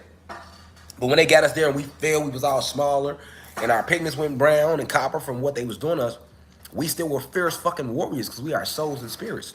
Never forget that. So the war continued. We were still fucking them up. Remember, human beings were small anyway, and the Pleiadians are a little bigger than the humans. So before they did that to us, we were the biggest things on the planet. We were gigantic. We stood 50 to 100 feet tall. Human beings was only 5 to 6 feet tall like most human beings are today. That's why if you black or Latino and you stand between 4 feet, 5 feet, 6 feet, that's little as fuck. You were 50 to 100 feet tall. You're only that small because of what happened during the war. Feel me? Fell in frequency. Okay, so now, this is why we didn't see the attack coming. They attacked us from the inside out. So after they attacked us, now we at war with them for we won forever. But on July 4th, 1776, so this is what, 300-400 years after the war started, it's been a million casualties plus since then. We on this one day, which is today, July 4th, we was in a battle for our lives. But this was the battle of all battles because we had gained so much ground in this war to get our planet back, y'all, that if we would have defeated them on July 4th, we would have got our planet back. And that's what was happening. So we forgot all about the Moors. We hadn't seen them niggas since motherfucking the beginning of the war. So on this day on July 4th, we in the battlefield, we won with their ass. We fucking them up.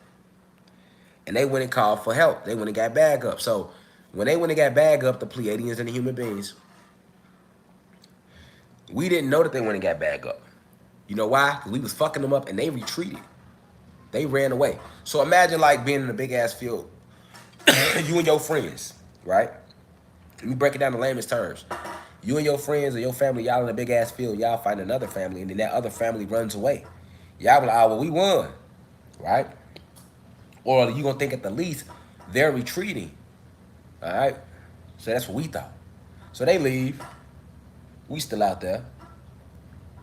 All of a sudden, we see a million black motherfuckers coming over the sand. We like, who the fuck is that? We see them. and they had a little fez caps on. All right. I heard a couple elders tell this story before, but they wasn't lying. It's the truth. Shout out to the elder Remedy H. I think he was talking about this like a few months ago. But this is a fact. Like, they not lying to y'all when they telling y'all this is exactly how it went. Basically, we out there, we like, okay, we see all these black people, so we like, oh shit. And then we see these little fez caps that they show you Moors wearing and shit. So we see all these little fez caps and shit. We like, oh shit. Then we like, oh, that's bro them. You know, like the same way you would be today. You know what I'm saying? Like, we like, oh, that's bro them. Like how you would be today. Like, if you in a fight and you need help,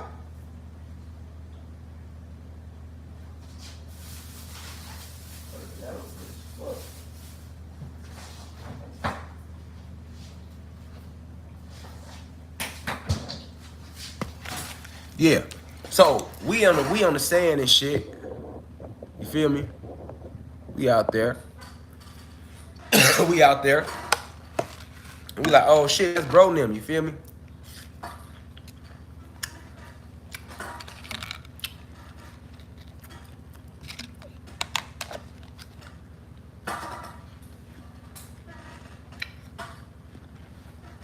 So we on the sand.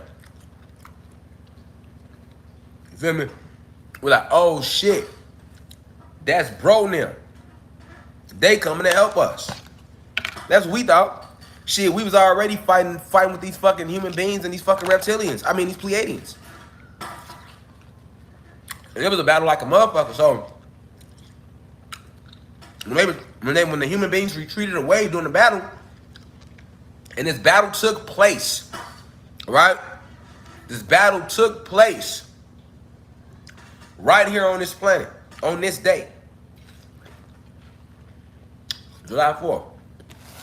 So when we see all these black people coming toward us, we're like, man, that's bro them. We knew who they was. Like, oh, we ain't seen their ass in a minute. And we knew they had betrayed us.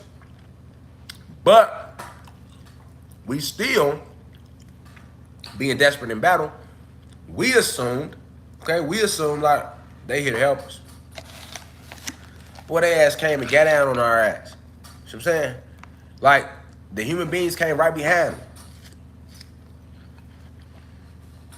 That's how it went. All right.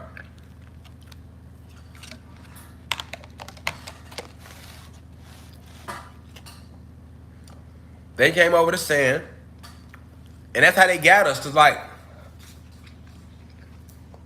when they came,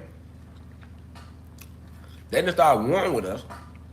They literally like got up on us and started killing us. So we started killing their ass, and a whole other war broke out right there. But we was already warring with the human beings right before that. We not even knowing the human beings what to get them. Now we out there warring with the Moors. Keep in mind, the Moors are still gods. So they have spirit, soul. They have the same power we have. So we warring with their ass like a motherfucker. And you know, it's harder fighting our own than it is fighting human beings and Pleiadians. Because the human beings and Pleiadians not strong like we is. But we strong as fuck. You fighting another god. So while we fighting the fucking Moors, the human beings come jump back in. Then here come the Pleiadians. Then here come the reptilians. So now we basically, right here on this planet, we getting jumped. We fighting reptilians, Pleiadians, human beings, Moors, which was our own people. Fuck it, they was under a spell though. You know what I'm saying? Like, why you thinking? Have you ever seen like the old Superman cartoons where they show you?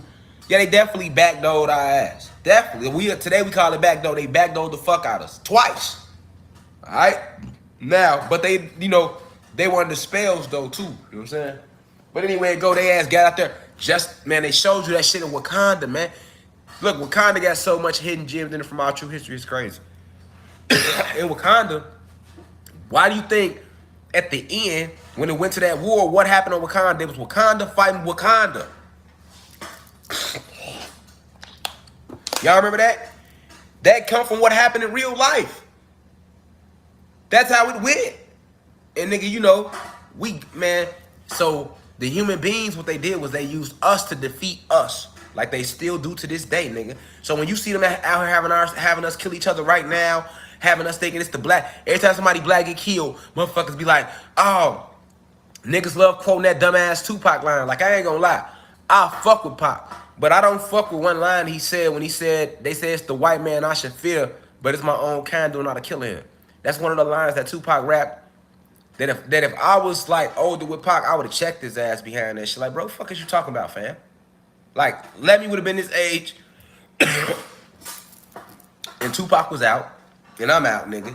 He would have fucked with me up to that line, nigga. Cause I would have checked his ass like, what you just say, nigga?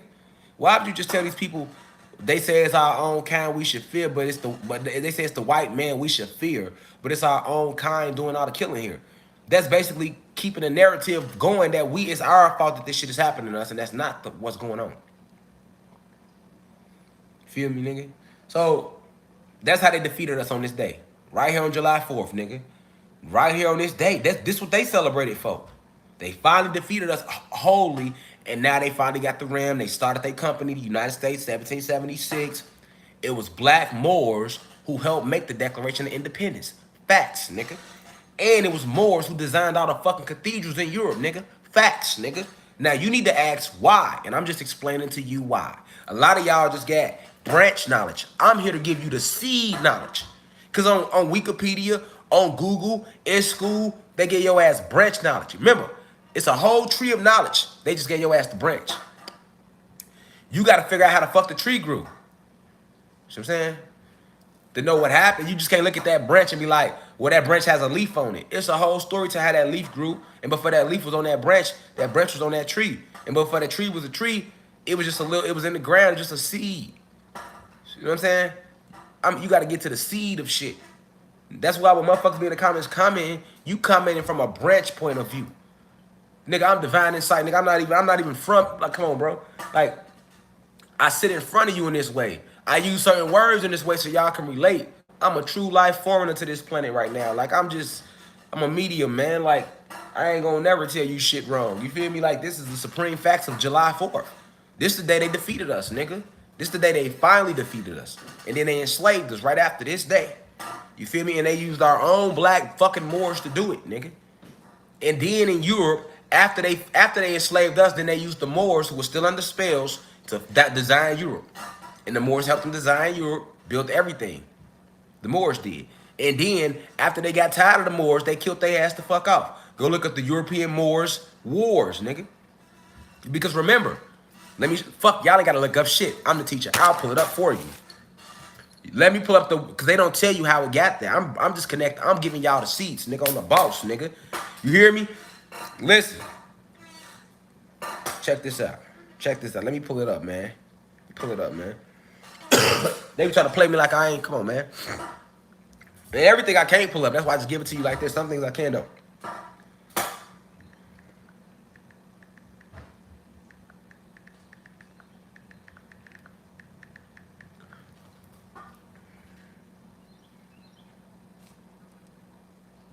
Up. Here we go. Okay. They like to call it the Reconquista. Everybody pay attention. Comments off for a second. I'm cutting the comments off. Everybody pay attention. This is what I want y'all to see.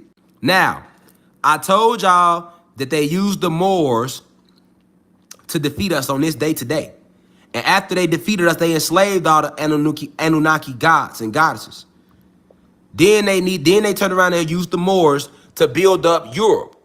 The Moors being still under the spell that they've been under from the fucking Arcturians, went along to help the Europeans build up Europe. Now, as soon as they got through making Europe, the Moors, so the Moors helped the fucking human beings not only capture the fucking Anunnaki gods and goddesses, but they then turned around and helped build up modern day Europe. They also are the ones that set up the United States of America. Like hold on before I read that.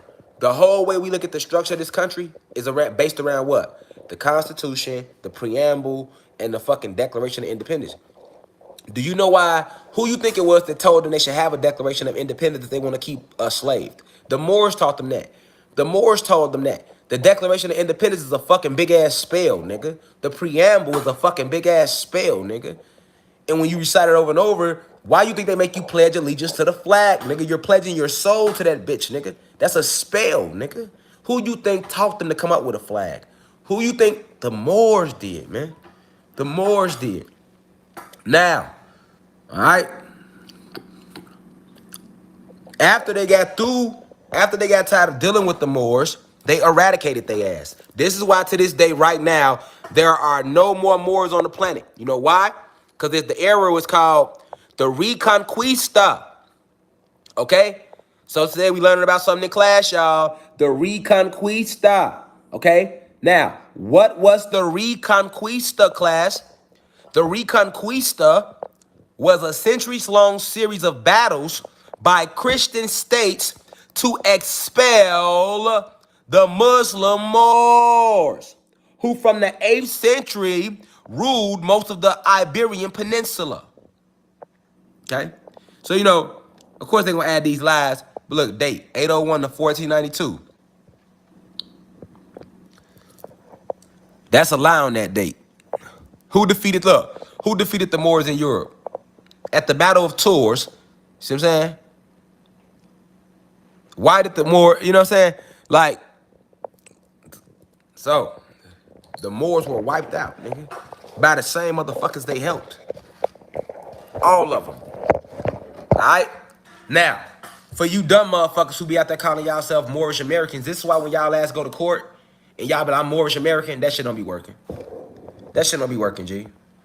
That shit do not be working, G. That shit don't be working, G. All right, comments back on. But look, right? This is why motherfuckers that be talking that I'm Moorish American shit, you wonder why they be laughing at your goofy ass. You know what I mean? I was locked up. You know what I mean? Niggas try to go in court and go per se and use them I'm Moorish American, so y'all rules don't apply to me. Get that goofy ass found guilty. You sound crazy, man. You go in them people courtroom talking about I'm a Moor. You don't even know what a Moor is. They've been eradicated and destroyed, nigga. You feel me? And then see a lot of people, they read Noble Drew Ali. So this got motherfuckers feeling like they Moors. Nigga, you a Anunnaki god. You ain't no motherfucking Moor unless you want to be a house Negro. The Moors was the original house Negroes, nigga, that helped fucking these Pleiadians and human beings conquer us, nigga. And the Moors were black, nigga. Fuck is you talking about? Facts. Supreme facts. And then right after they helped fucking Europe conquer us, Europe used their ass to build up Europe and France and Italy and the whole fucking Europe in the UK that you see today. That was all built and designed by the fucking Moors, nigga. By the fucking Moors, nigga. And right after they got through, as soon as they got through building up their shit, they slaughtered their ass. You know why they killed them? Because at the end, they still gods, nigga, who was under a spell. So they couldn't let the Moors just keep going. Eventually, if they didn't kill them off the Moors, nigga, that spell would eventually fuck around and broke down, and they would have started trying to war back. And when they started killing off the Moors, that's exactly what happened. The spell, as soon as they started killing the Moors, the spell broke. See, they started killing the Moors because they feared that the spell was gonna break, even though it wasn't gonna break. But you know, the people that put the spell on the Moors, they don't really know what they're doing. They know what they're doing to an extent. So them sensing that the spell was breaking down, well, let's just start killing their ass off before the spell break. And as soon as they killed the first Moor, who was still a god, the fucking spell broke. Back. And that's why the Moors started fighting back. And that's why it's called the Reconquista, nigga. When the Moors went to war with Europe, nigga.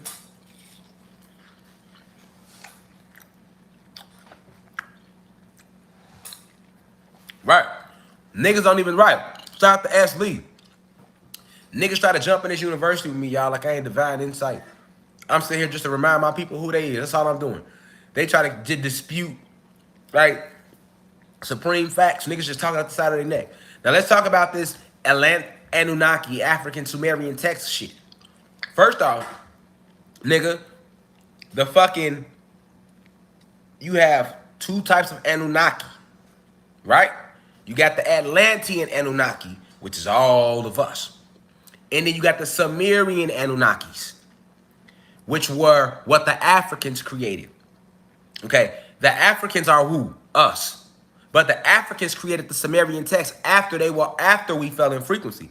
So basically, the Africans who made up this lie about the Sumerian Anunnaki were basically under spells, and they were just telling false stories about the real Anunnaki to hide the truth of who the Anunnakis really are. All the way down to the point where it's like, if you look it up, it's gonna say Anunnaki gonna relate back to any Sumerian tablets or Sumerian text. You're gonna see that's where the credit gonna go to when you started talking about Anunnakis or Anunnaki. I told you somebody on Instagram got into my post and was like, hey, man, you know what I'm saying? Why are you lying to people? We the Titans, the fucking Anunnaki are what the Africans created. Well, he true about them Africans creating that in a textbook. But no, because he said the Titans, because he thought we was Titans. Listen, we are, the name of your species is Anunnaki God. If you are black or Latino, you are Anunnaki God. Why is it called Anunnaki? Because this is planet Kai. And we are the Anunnaki. We've been Anunnaki, so that's why we named it Planet Kai. The fuck? We didn't name it Planet Moore, nigga. We didn't name it Planet Titan, motherfucker. Nigga, we the Titans. No, we not, nigga. You need to go within more. Nigga, the Titans are the 72 powerful ancestral spirits and energies that are locked deep within your genetics, you goofy, smoothie. The Titans are the ones that they trying to seal the fuck up, which is why they got motherfuckers taking the little vaccines and shit. Learn something, man. Instead of trying to get in here and help the CIA discredit this truth. Nigga, the people waking up regardless, man. We rising, nigga. Everybody see through all that fake shit, nigga. We ain't gotta lie, nigga. Fuck the Moors, nigga. They ass sold us out, nigga.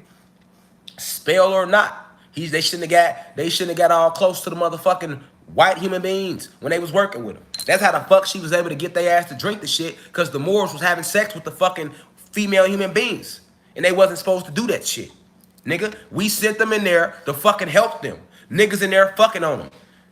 Niggas in there fucking on them. Niggas catching feelings. Now niggas pillow talking to them and shit. Like now some real shit. The Moors was fucking the white females, nigga. We sent them to help them. Soon as they helped them at first, but soon as the white women started looking good, because they started looking good because the hair started leaving, the tail was gone. They started looking more in the image of our goddesses. So now you got these Moors in there. Now Cindy's looking a little more. She's looking a little more, you know, today than she did last week. You know what I'm saying? And niggas in there fucking them on the low. That's why Cindy was able to get up under a motherfucker with the, y'all should let me make y'all something to eat. Fuck out of here, old Delilah asshole. Like I said, nigga, if the Moors wasn't in there, if the niggas went up in there and did what the fuck they supposed to do, instead of catching feelings for the pussy, nigga, we wouldn't be where we at today, nigga. What did you talk about? Niggas went in there. If niggas wasn't fucking them, niggas wouldn't have been pillow talking. Now niggas want to catch feelings for these hoes, these white bitches that was against us. And now you giving this hoe the access codes to our ancient technology. Now this bitch then took the codes, took the drop back to them, and they done took over the whole planet.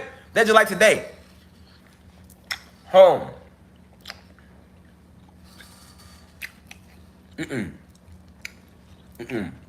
Fucked up. Hell no. That watermelon was juicy as shit too. This is why the original saying come from, man, don't be pillow talking. That came from, we watched what the fucking Moors did, nigga. Nigga fell in love. Niggas fell in love. Now all of a sudden niggas want to give up access codes. Nigga, they didn't get an access codes to no white male. They didn't get an access codes to John. It was a white woman who they gave access codes to, who took it back to the Pleiadians. Nigga, fuck out of here, nigga. That's why I'll never settle down with nothing like them, because I already know what it is. Y'all been snaking us all through history. These motherfuckers don't know the deepness of this snake shit with these white racist women. Like, I'm not, you know what I'm saying? For real. Like, it's some beautiful white women. I'm not racist. And if you a beautiful white woman, I can acknowledge your beauty, right? Because, hold on. I'm not gonna say and act like it's not no beautiful white woman. I be seeing white women thick as fuck nowadays. Tats, beautiful as fuck. Because they were made in the image of our supreme goddesses, these black and Latino women. So, of course, they're gonna be beautiful to some extent. So, I'm not never putting the white race down. I'm just saying we don't supposed to mix our seed with y'all, cause not once but twice when we tried doing it, the whole fucking species suffered, nigga. Well, really no once, because when they telling you about motherfuckers coming down and having sex with the human beings, they really talking about the Moors having sex with the fucking human beings. You know what I'm saying? And the gods came down and took them as wives. They was talking about the fucking Moors, who are gods, taking these fucking human beings as their wives, nigga. I'm being honest. I'm just connecting the dots. Feel me? Now, so these bitches good. This batch right here, hitting on a whole nother level.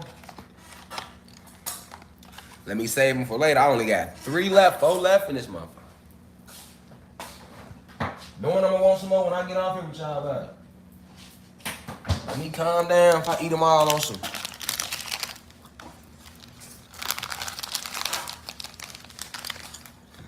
So,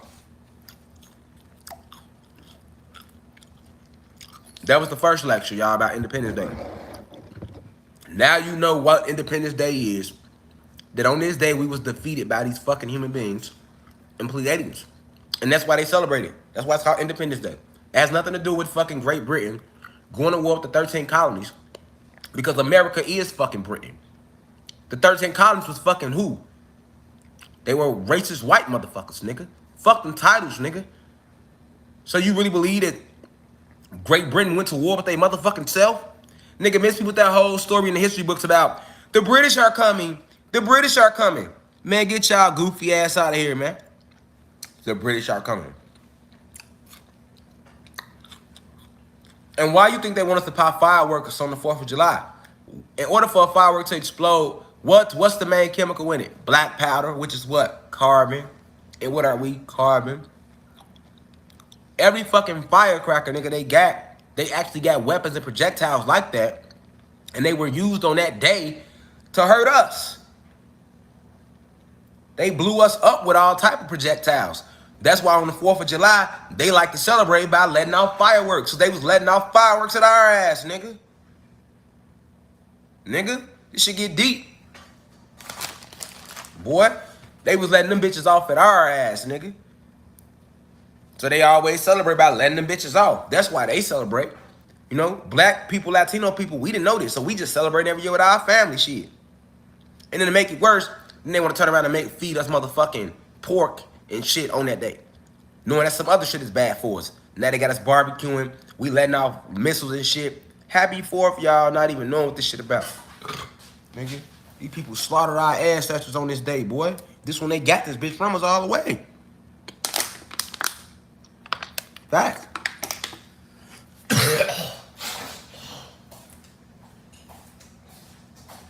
Now.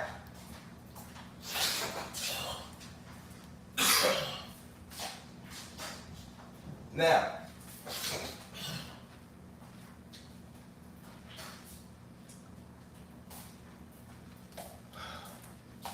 Boy, when y'all see me tomorrow, well, y'all ain't gonna see me tomorrow.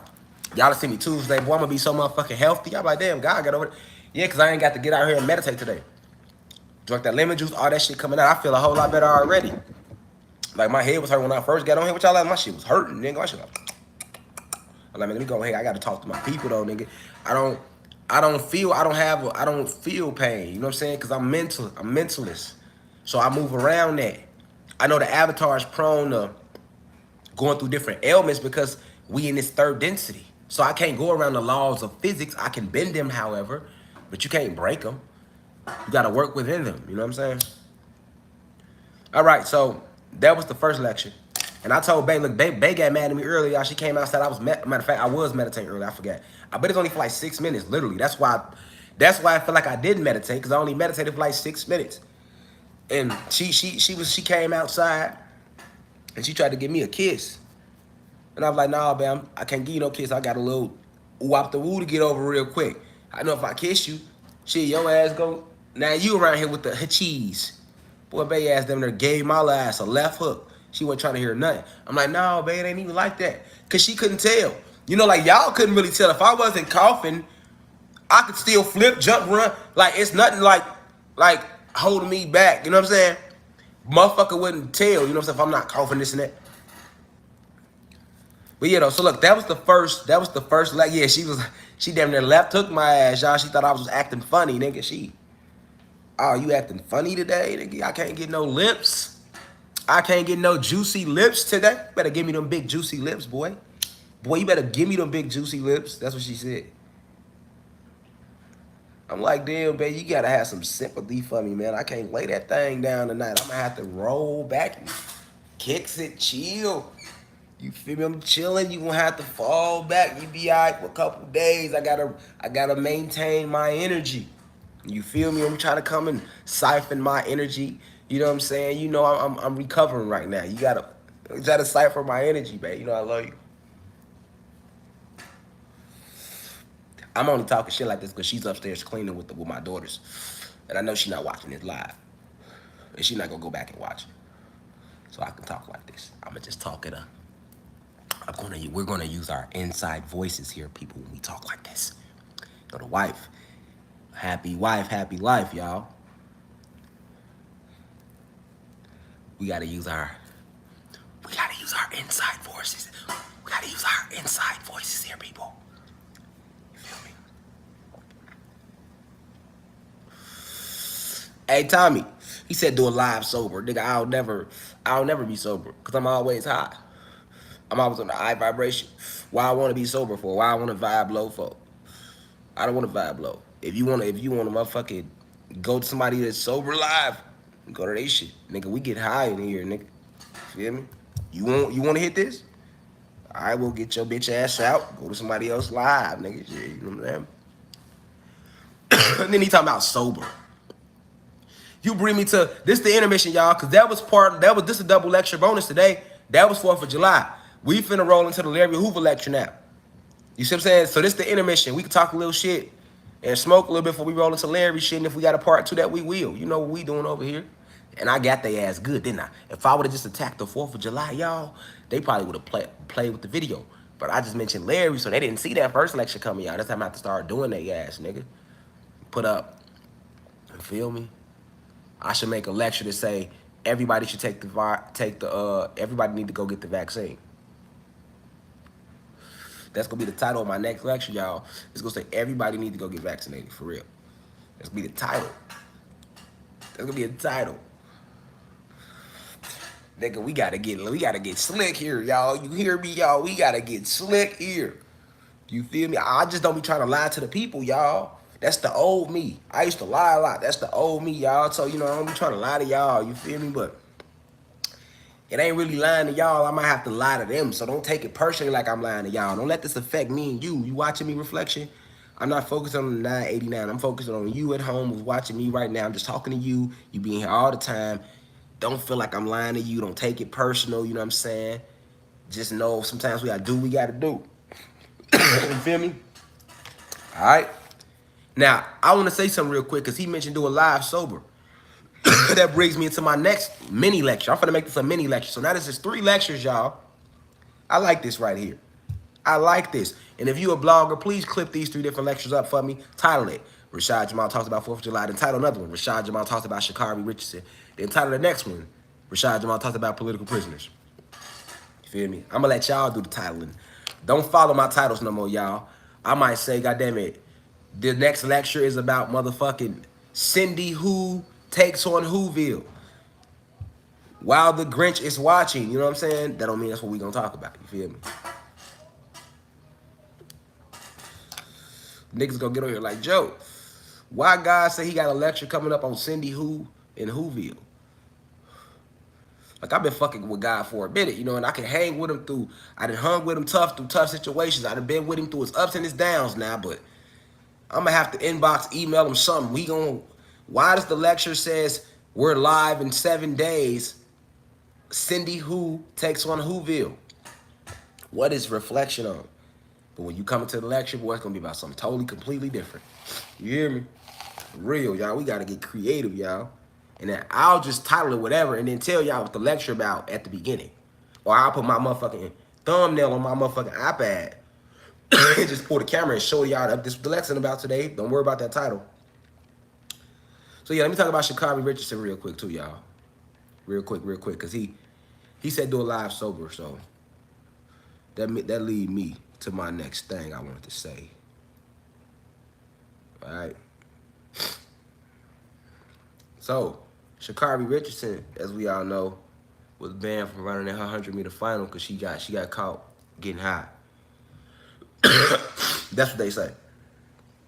All right. Me personally, I fuck with her.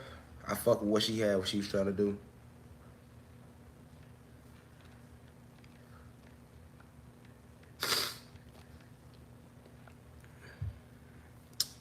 Boom.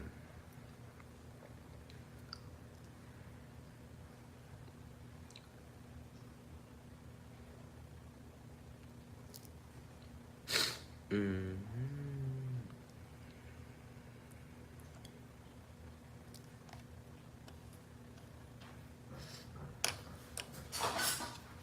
Hold on, y'all.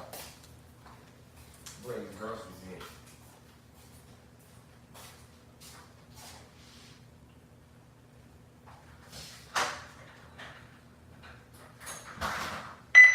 Front door.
Front door.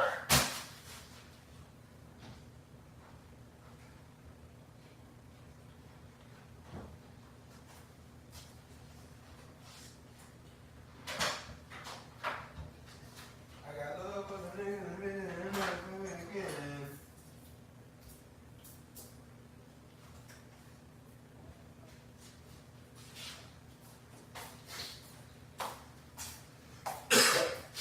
Yeah, now look, right? Damn, I need a. All right, so check this out. Check this out, y'all. So, let's talk about Sha'Carri Richardson. So, what I wanted to highlight with Sha'Carri Richardson real quick was this. Did anybody notice, like, I don't know if, did y'all notice, like, honestly, did y'all notice how they said that they banned her because it was a performance-enhancing drug? That's what I want to know. Did y'all see that? Did y'all see that? Did y'all? I mean, I know everybody focused on everything else. She got suspended for weed, whatever. You know, I'm explaining that in a second. But did you notice that they said that weed is considered? Hmm. Where'd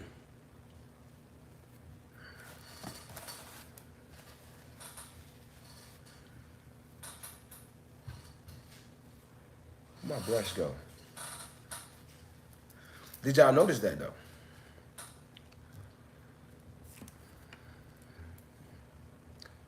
I'm gonna be honest with you. She ain't about no weed. Her ass ain't getting high.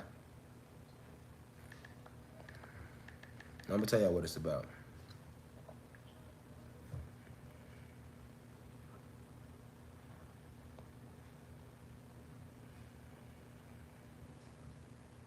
Let's see.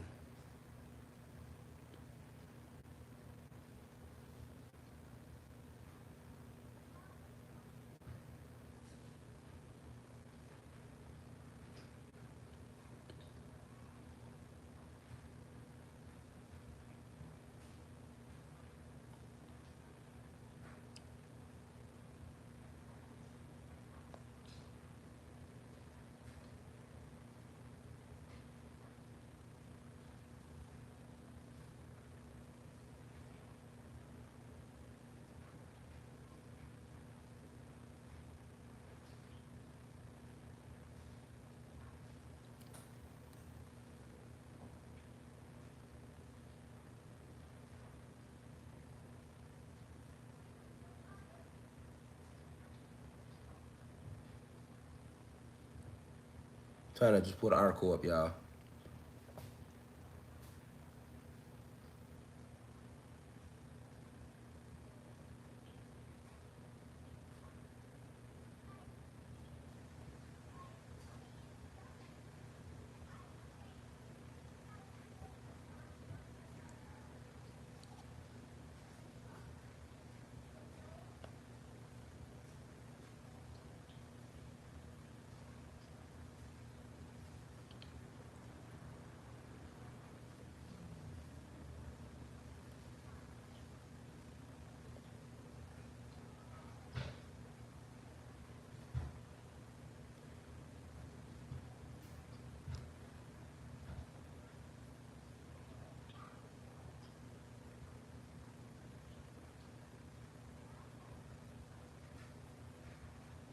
Okay, here we go, y'all.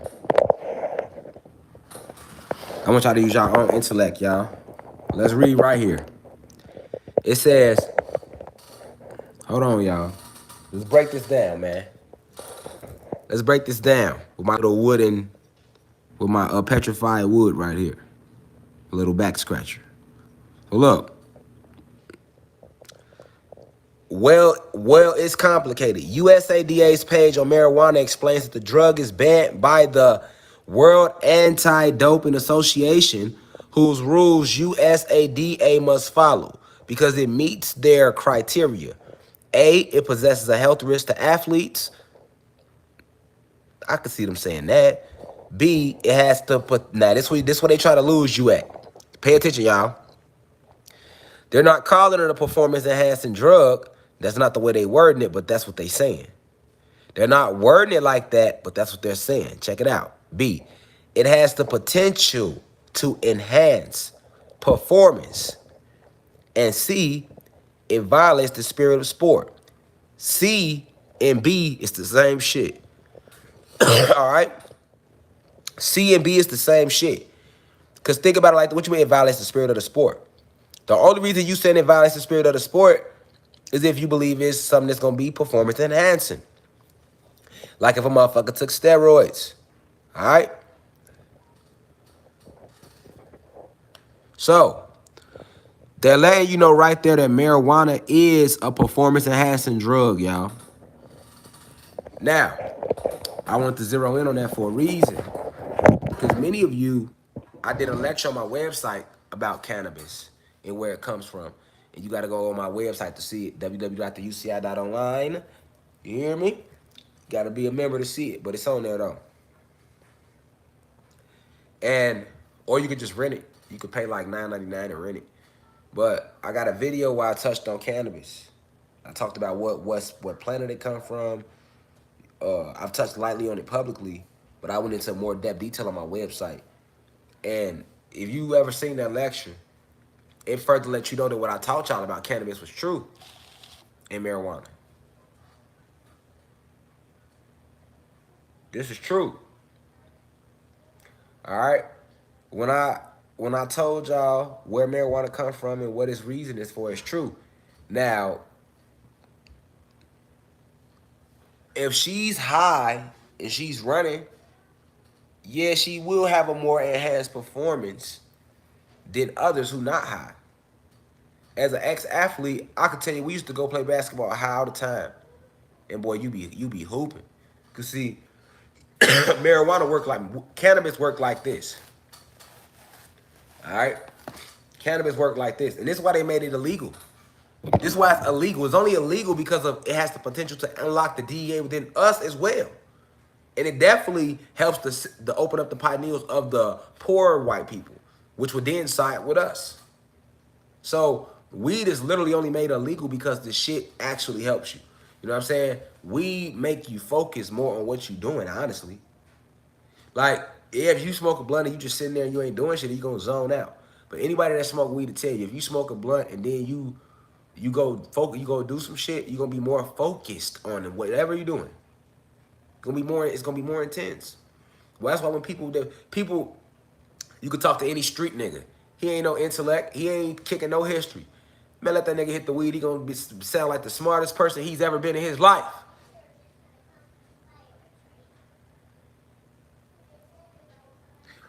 because weed really is a plant that taps you into quantum physics, the quantum physics of you, the quantum realms of you, the astral planes.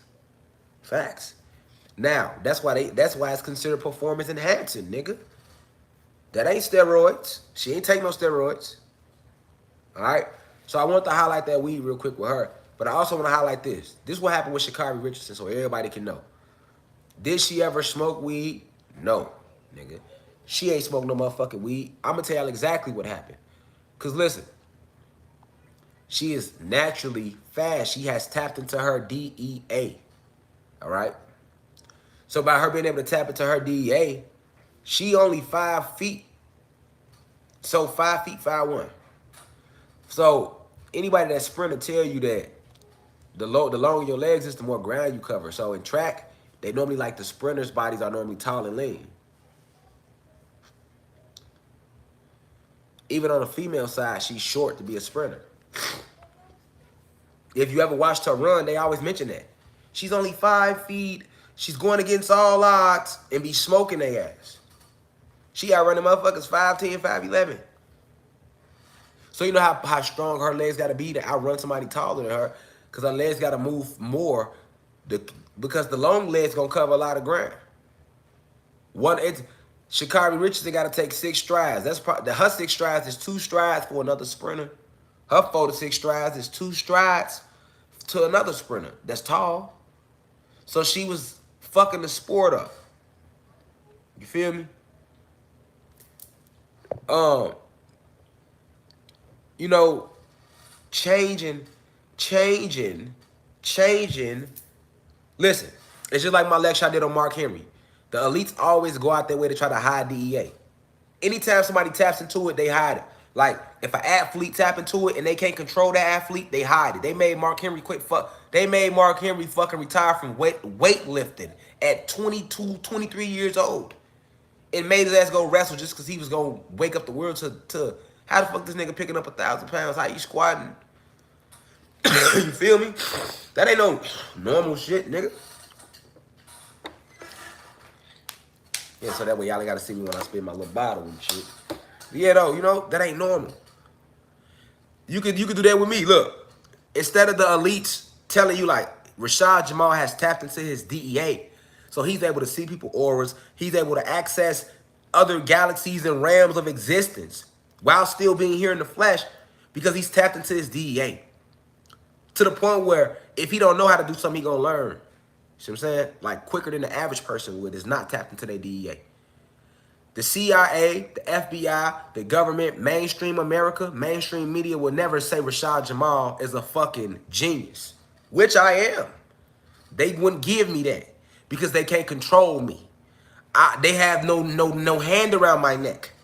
But if I was a nigga they could dangle by the string, boy, the whole world would be renowned to me for what I teach and bring. See what I'm saying?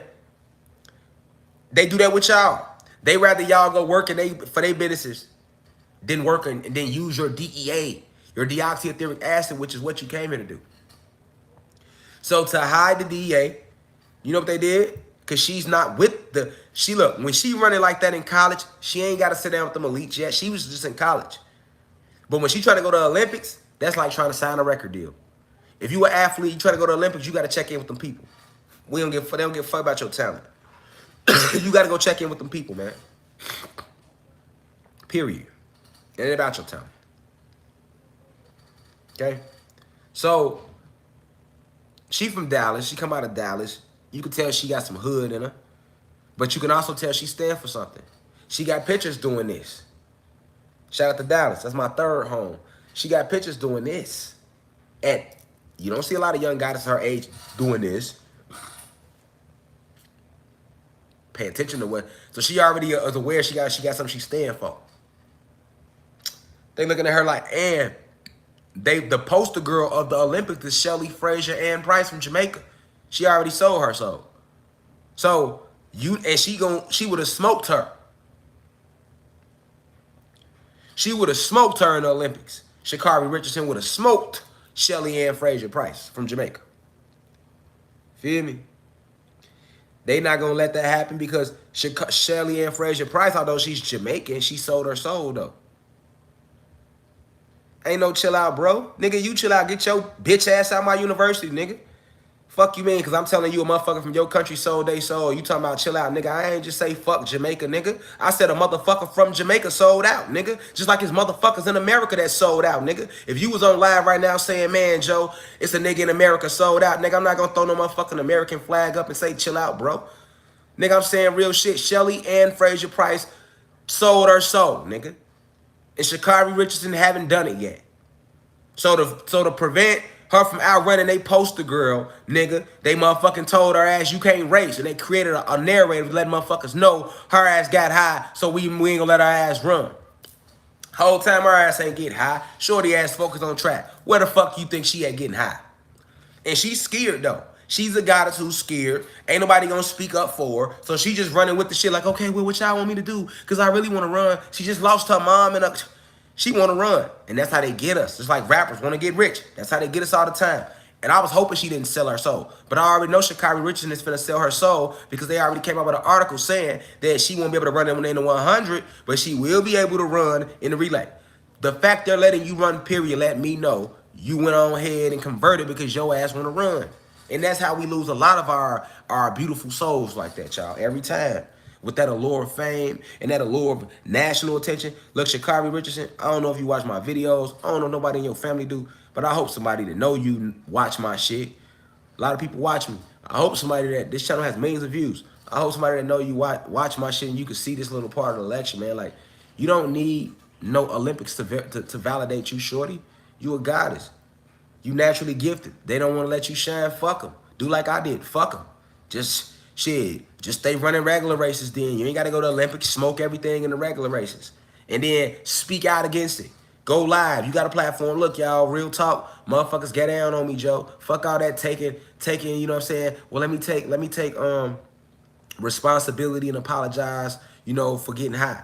I like the fact you did that. That was still real, you know what I'm saying? But at the same time, I already know that it's certain individuals, you know how like a soul can know what they supposed to do, but if they don't have the right people around them, they can get, you know what I'm saying? And that's what she kind of got going. So I hope that you know, man, you don't need the Olympics to validate you. And like, so I tell you artists that like, stop thinking y'all need a label to validate y'all, Billboard. Nigga, just put your music out, man. Do it for you and your people, man.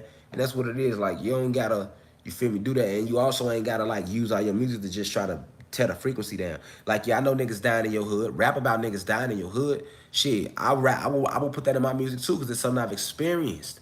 And you got to tell a story. But every song shouldn't be about that. And it's a difference between talking about something you went through and trying to glorify it. Them two different things. Them two different things.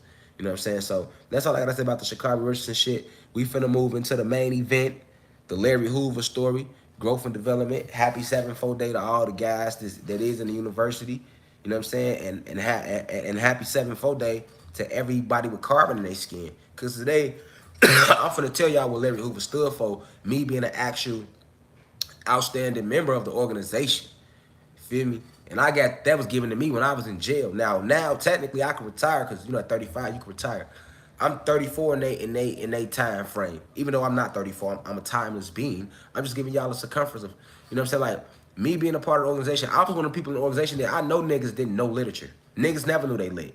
And I got ranked, I got so much position in the organization because I knew the literature. I knew about Larry Hoover's blueprint and what he stood for and what he was about. And I actually got out of jail and I embody that right now every day. I'm not out here killing nobody. I'm not out here selling drugs. I'm not out here tearing the community down. I'm actually out here building our community up every single day. Anybody I talk about, I talk about the people that's tearing our communities down, that's tearing the planet down with the frequency. You feel me? Like a lot of individuals, like I say, you know, a lot of people don't even know that he's a political prisoner, man. Larry Hoover is a political prisoner, you know what I'm saying? All right? And a lot of us have forgotten about political prisoners. So what is a political prisoner? All right? What's a political prisoner? A political prisoner is somebody that is locked up because they are against the government. They are against the system, and they have a lot of power. They have a lot of people behind them. So the government then like to call these people subversive. Subversive just means you against the system. So, you know, once they deem you subversive, Once they deem you subversive, what? I'm looking for mom, but Zoe told me that mom said I hope I cut the silent. She in the room. Oh. Did you go in the room?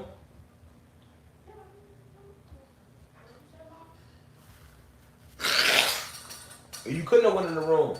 Fuck, she ain't gonna do it. She jumped out the window. Fuck out of here. Kids crazy.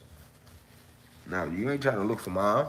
I told them they couldn't go outside today till they finished cleaning upstairs. Bro, what you just did, that's my daughter Lele. What you just did was came downstairs and trying to see if you could peek outside see what your little friends doing. You knew I was down here, but you knew I was teaching, so you thought I wasn't gonna be paying attention. That's what she just did. You know what you doing down here? I know y'all ain't finished cleaning up there. I don't even smell no fragrance in the area, so y'all can't be. You feel me? I'm looking for mom. How you looking for mom? Mom upstairs in the room. You just came from down upstairs. So why wouldn't you come out your room and go knock on mom's door? See what I'm saying? You came right down the stairs. You're not looking for mom, because where did mom go? Well, she jumped out the window. You know what I'm saying? You're trying to out slick me, man. Like I feel me like, come on, man. Man, go finish. Go finish doing what you was asked to do. You feel me? I let them do whatever they want to do, but then when it's time to clean, they always try to be slick. You know what I'm saying? I spoiled them. Spoil her, like, give her whatever she wants. She don't want for nothing. Trying to sneak out. He teaching. He ain't gonna be paying attention. He be into it. She thinks she know me. I know Pops. He be into it. He ain't gonna know. I'm on your ass. I'm multitasking here. I gotta be a father to you, and I gotta be a father to my planet. You know what I'm saying? I'm multitasking here, nigga. All right, so we back talking about Larry Hoover, man. Okay. So, even when I titled like the lecture, like just keeping it real, I kind of double thought about it. I'm like, damn, do I even want to make a lecture about him? Because I don't want people to think like I'm being biased or like I'm trying to just glorify gang life or something. Because he's looked at as a gang leader by mainstream America because this is how he has been painted in the media. And the elites want him to be looked at as like that. He's not the only political prisoner. Jeff Ford, is many more of them. All right, but these political prisoners, these are people that stuff had a real something they actually stood for. All right, to understand Larry Hoover, you got to understand the whole Larry Hoover, story. All I'm gonna do, what I'm gonna do is we gonna look at this real quick. We're gonna tell you because look, I'm gonna show y'all what they said about him on Wikipedia, which is nothing really. You know what I'm saying? He just painted as a criminal on here. You feel me? So I just want y'all to see that real quick. Then I'm gonna move the fucking tablet, nigga. I come from this shit for real. I don't need no tablet, nigga, to speak about what's really going on when it come to this. When it come to this right here, you better know for real. So look, right? Let's see what they saying about Larry Hoover. Free the old man, political prisoner, man. All right? He was born November 30th, 1950, Jackson, Mississippi. He's 70 years old. He been locked up his whole life. It's a fact. Lele. Hold on. Hey, Lele.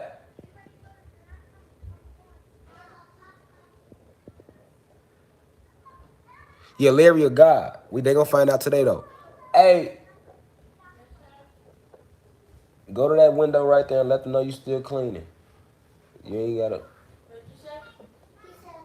Nah, y'all good. Y'all good. Go back up. Y'all good. Go back upstairs. They went back on the other side. Y'all good. They was knocking on the door.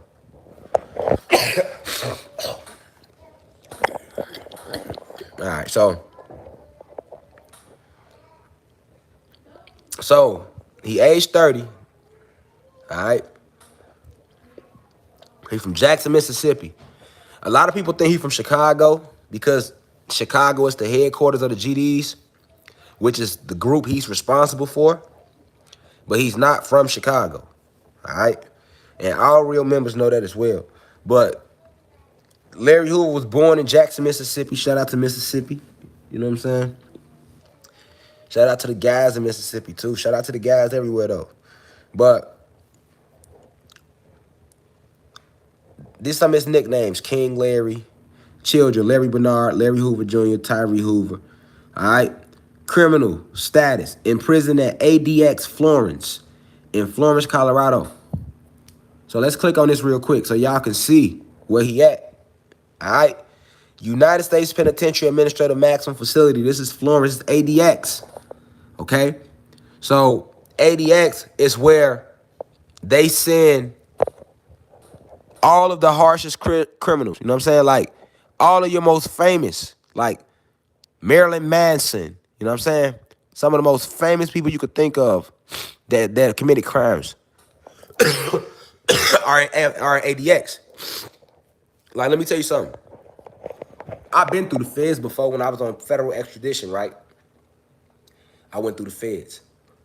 And you got levels in the feds, you know what I'm saying? You got camps, people that's in camps, that's like the lowest level. They ask, like, do they know what they want to do? They on their way home. But then you got max, people in the fed with max. You know, them fed penitentiaries, they be serious. Right? All right? Now, like Big Muddy. No, that ain't Big Muddy. That's Big Bloody. What's that? Bloody something they call it. It's a federal prison. Motherfuckers stay down in there. They call it Bloody something. Big Muddy is the actual penitentiary in Illinois. But basically, like some of the most famous criminals you could think of is at ADX. All right? ADX, you know what I'm saying? This is where they send the terrorists. Like if the government was to try to come and lock me up, you know it would be federal. You know what I'm saying? Because they'll look at me and be like, he's subversive. He rebellious. He's declaring his sovereignty. See what I'm saying? But what I want to say to America is this. You right, I am declaring my sovereignty from you bitches. This is my land. Why can't I declare my sovereignty from y'all? Didn't y'all say y'all did that with Great Britain? Why is it America that when black people and Latino people wake up and know who we is and we want to declare our sovereignty from y'all bitches and want our separation, now all of a sudden we can't do it? But in y'all American Revolution, y'all clearly said that y'all went to war with Great Britain for y'all independence because y'all wanted to be 13 sovereign states. It's funny how y'all be contradicting yourself. If y'all gained y'all sovereignty from Britain, what's wrong? Why y'all can't understand our struggle?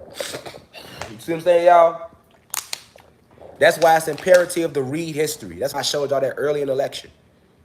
Feel me? Like, read history. These bitches are sitting here and try to, oh, y'all trying to be sovereign citizens and y'all trying to be, you goddamn right we is. Then y'all do that? Y'all did the same shit, even though we know that war was really us now. We know who they was really fighting, but in y'all history books, y'all said y'all was fighting Britain. All right? So, ADX, however, is where they send motherfuckers they consider terrorists. A terrorist is anybody they consider a threat to the country. Larry Hoover is considered a terrorist. So that's why he's a political prisoner. Anybody that's fighting for right, like Tupac dead, Matolo Shakur, who fought in the black, like a lot of the people that was in the Black Panther parties that didn't get killed, they ass still locked up, y'all. Did y'all know that? A lot of y'all don't even know that. Did y'all know that a lot of those people that was fighting them wars in the 60s and of our people that was fighting in the 50s, 60s, they was a part of all them groups, Black Panthers and these different groups, militia groups that was fighting against the oppressors. If they didn't kill them, guess where they at right now? In jail, nigga.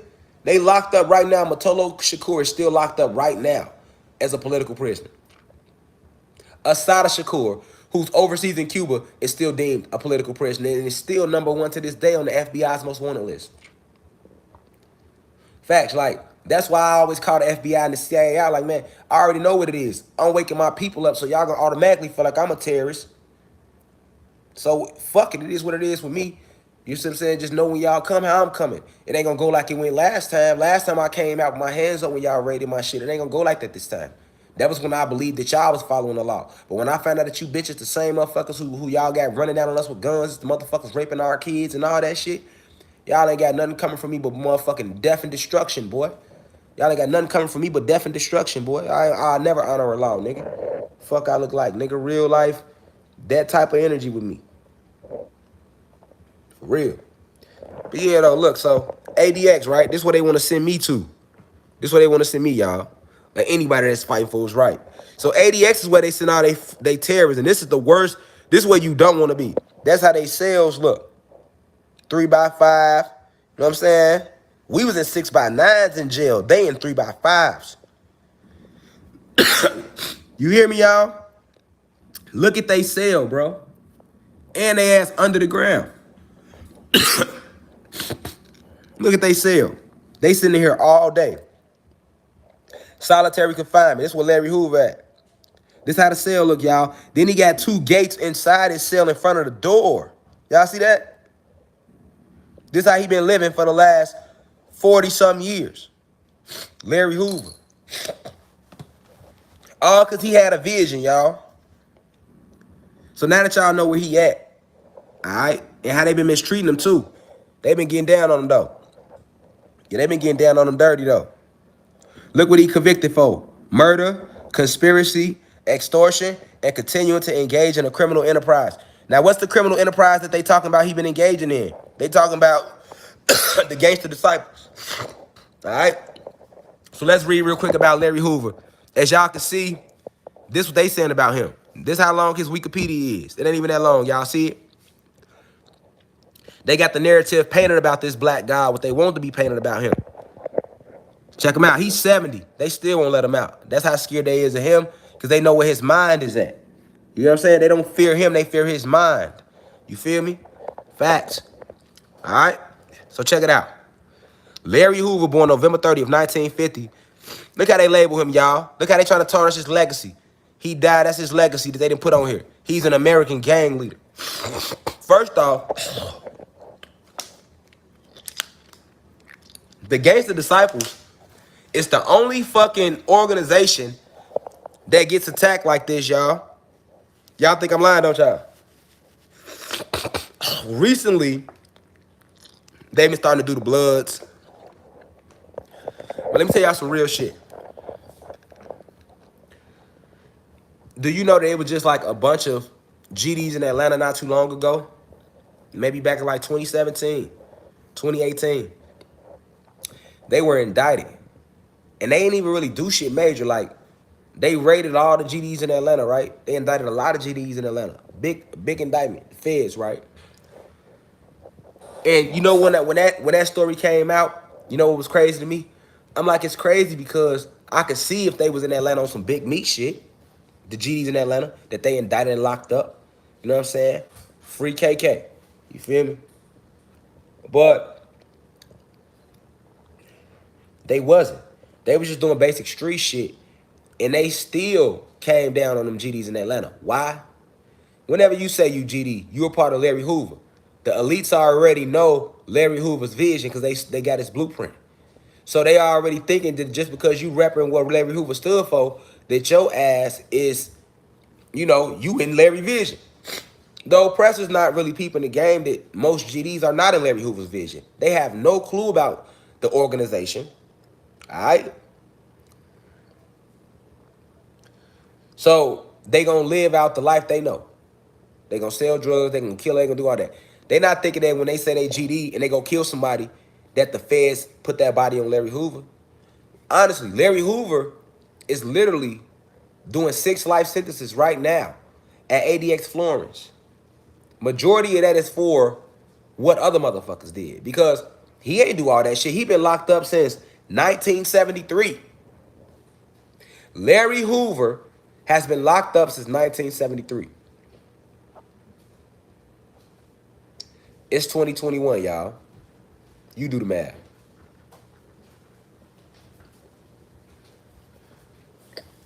Larry Hoover, they ain't had social media when he was free. And he didn't do nothing when he was free that these BDs do that's rich and famous, like the Lil Durk niggas. I always got to say his name, y'all, because he the face. He said he the Chicago Jay-Z, and he is right now. So the Soul, Agent of Darkness, and he BD. He rapping, he make it known. So I'm not telling on the nigga. It's known he a BD. You see what I'm saying? But guess what? You know how many niggas been dying since this BDGD war like hit social media? Like the BDGD war been going on in Chicago since the 80s. But it really just took off when Chief Keef blew up amongst the younger generation in Chicago on the South Side. All right?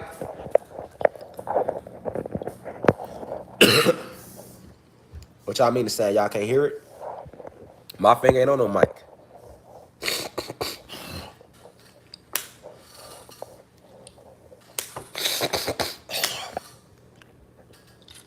Yeah, y'all trolling. You can go outside. Take that jacket off. What'd I tell you about that? It's too hot for that jacket. Go put one of them your little shirts on or whatever you be having on and go outside and play with your friends. Okay. Take your little sister with you too. Alright. Alright, y'all good though? Alright, cool. Alright, so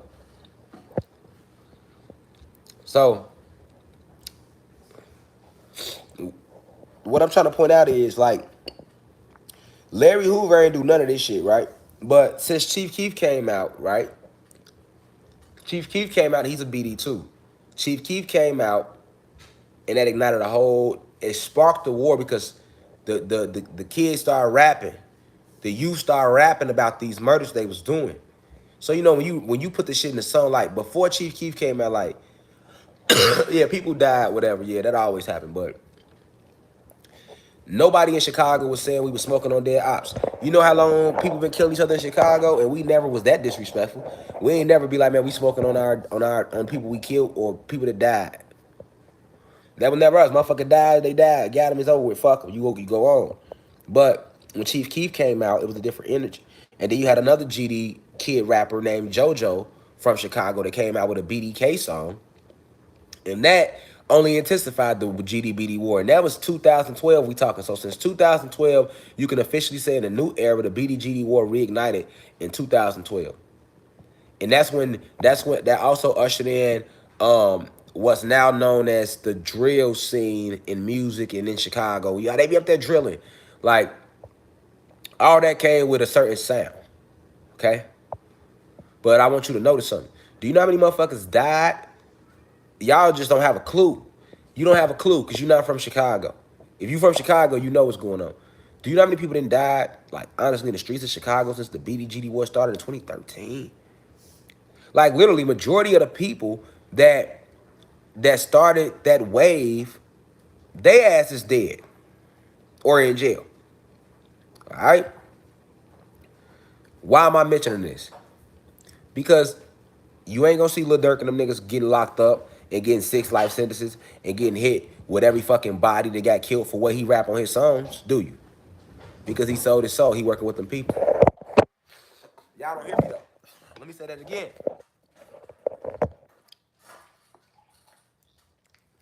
You know how much Lil Durk, because he's the biggest BD rapper, thank you, babe, then bragged about killing niggas? Every song is about killing a nigga. Do you know how many niggas got killed off his music? He inspiring it, instigating shit, steady dissing niggas dead homies. Shit, you know GD, I know GD's person that was gonna let shit go. And then Lil Durk will make a song and now folks and them, now they gotta go slide now. Just cause he made the song and you dissing niggas and you all the way down here in Atlanta. You know what I'm saying? Like, I'm just being real.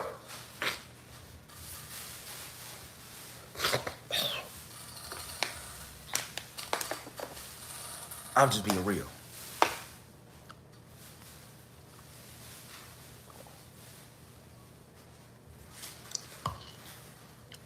Do you see? I'm making a point though. We know Durk the clown and all that. That ain't why I'm mentioning his name. I'm drawing a comparison here. Okay? All right?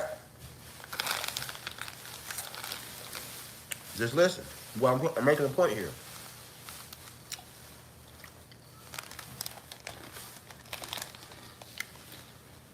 The only murder that they ever said Larry Hoover did himself, and they never even say he did it. The only murder that Larry Hoover was tied to his name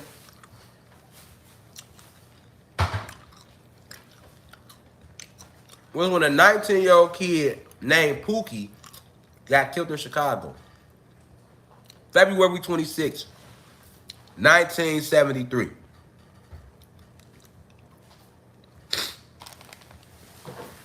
Let's look at it.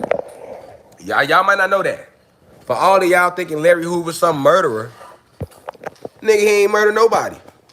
Read what they say. Biography.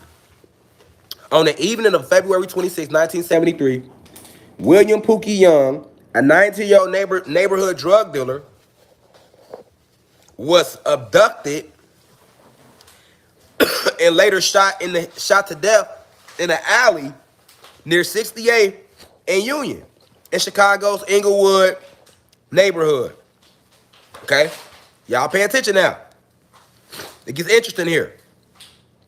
His killing was ordered by Hoover. So they didn't even say Larry Hoover did it. They said Larry Hoover got him killed. His killing was ordered by Hoover after his name was mentioned as one of 3 people accused of stealing drugs and money from the gang 5 days earlier. On March 16, 1973, Hoover, along with Young's killers, Black Disciple member Andrew Howard, this is why I'm trying to tell people why the BDs out there killing the GDs and vice versa. BDs and GDs ain't supposed to be at war. Once again, when y'all do that dumb shit, y'all make the organization look bad. That's the exact reason why Jeff Ford and Larry Hoover can't get the fuck out of jail right now. Because you got BDs and GDs killing each other. And GDs all over America robbing, stealing, killing motherfuckers, selling drugs. And they paint the narrative that since he's the leader of the organization, he the one making everybody do all this shit. When ain't not one GD member, including myself, ever talked to Larry Hoover, G. The average people that's GDs now, I don't care if he was old school, your ass ain't probably never met Larry Hoover. You got a few OGs. Hold on. You got OGs out here now that have met Larry Hoover and have been in jail with him all that. I'm not talking about them.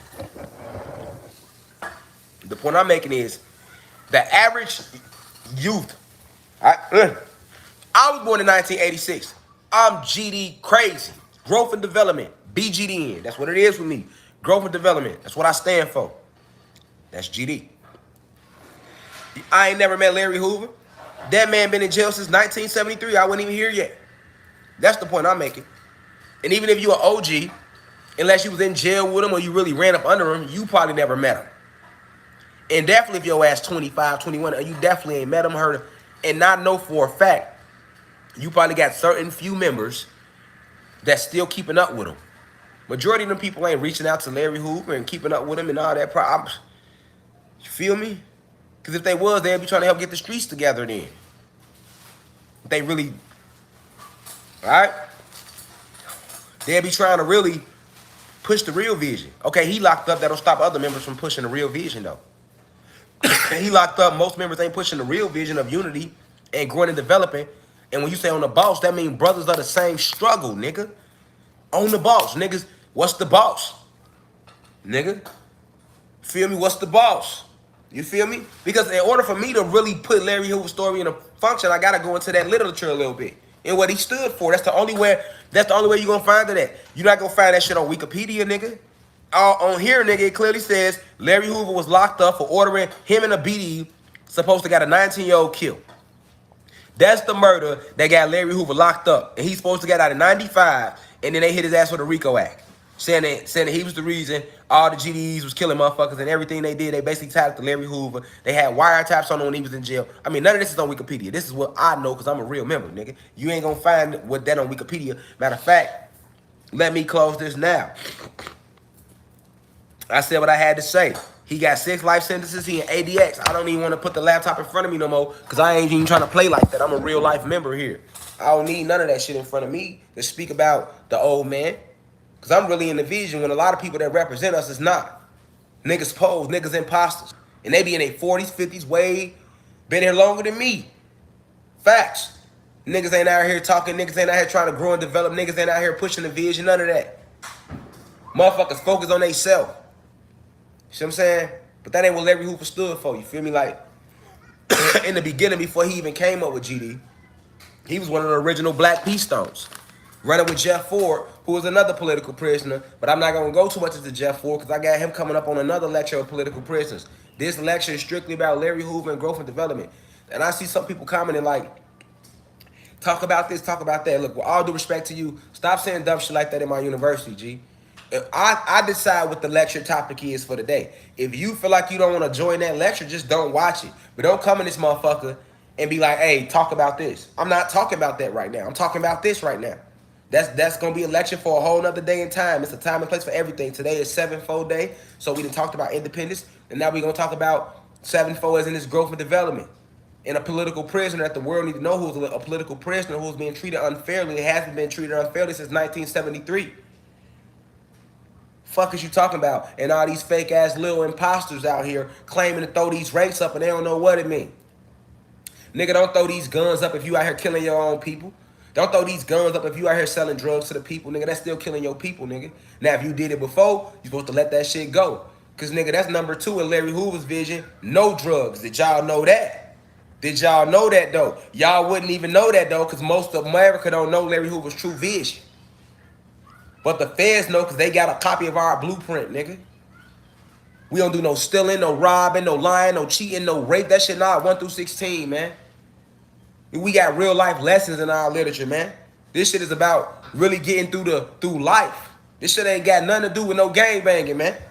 So when niggas sit there and throw these guns up and break their head off to the right and go rob motherfuckers and sell drugs and kill motherfuckers, you make it hard on Larry Hoover. And that's the reason why right now Larry Hoover is looked at as a gang leader, because you niggas don't know what this shit is about. I ask a nigga right now what this left fork mean. Each one of these points has a meaning. Do you know? And each one of these points on the right got a meaning. Do you know? Nigga, when we stand there got a meaning. Do you know what that mean? Don't use no gang, nigga. We ain't never been no gang. We an organization that the government, COINTELPRO, coined as a gang to tear down the unity in the community, nigga. And they did this shit in the 60s. They attacked the gangster the growth and development. They attacked BDs, Vice Lord, or leaders, Latin King leaders, Bloods, Crips, along with the Black, everybody. They took all the organizations down that was fighting against the oppressors, nigga. And then when they moved all the leaders out the way, they then put drugs in the community in the late 70s and 80s. And then once the drugs came to the community, now all the people that was GD or these different members or these organizations, leaders going out the way, still needed to make money. They start selling drugs. They didn't know it was going to kill their people like that. And then the people that started doing crack didn't know it was going to have the effect they had. It was just like an end thing. That's why I be telling y'all, like, all y'all that's sipping lean right now and popping perks and Xans, y'all gonna be motherfucking crackheads in like 15 years, G. Y'all gonna be Xan heads on the corner, shaking and shit, which lean. Like, I'm just being honest. That's how it was from crackhead. Like, everybody was doing it, and niggas ain't know that it was gonna have that effect. And then it hit in the 90s, and niggas, and then we grew up with crackheads, so we knew not to do it. So that's, but see, motherfuckers who started with the Xans, the leans, y'all gonna be Xan heads, X-head. I'm trying to help y'all out. You see how y'all laugh at these crackheads and these bums? That's gonna be that's you in 10 years, nigga.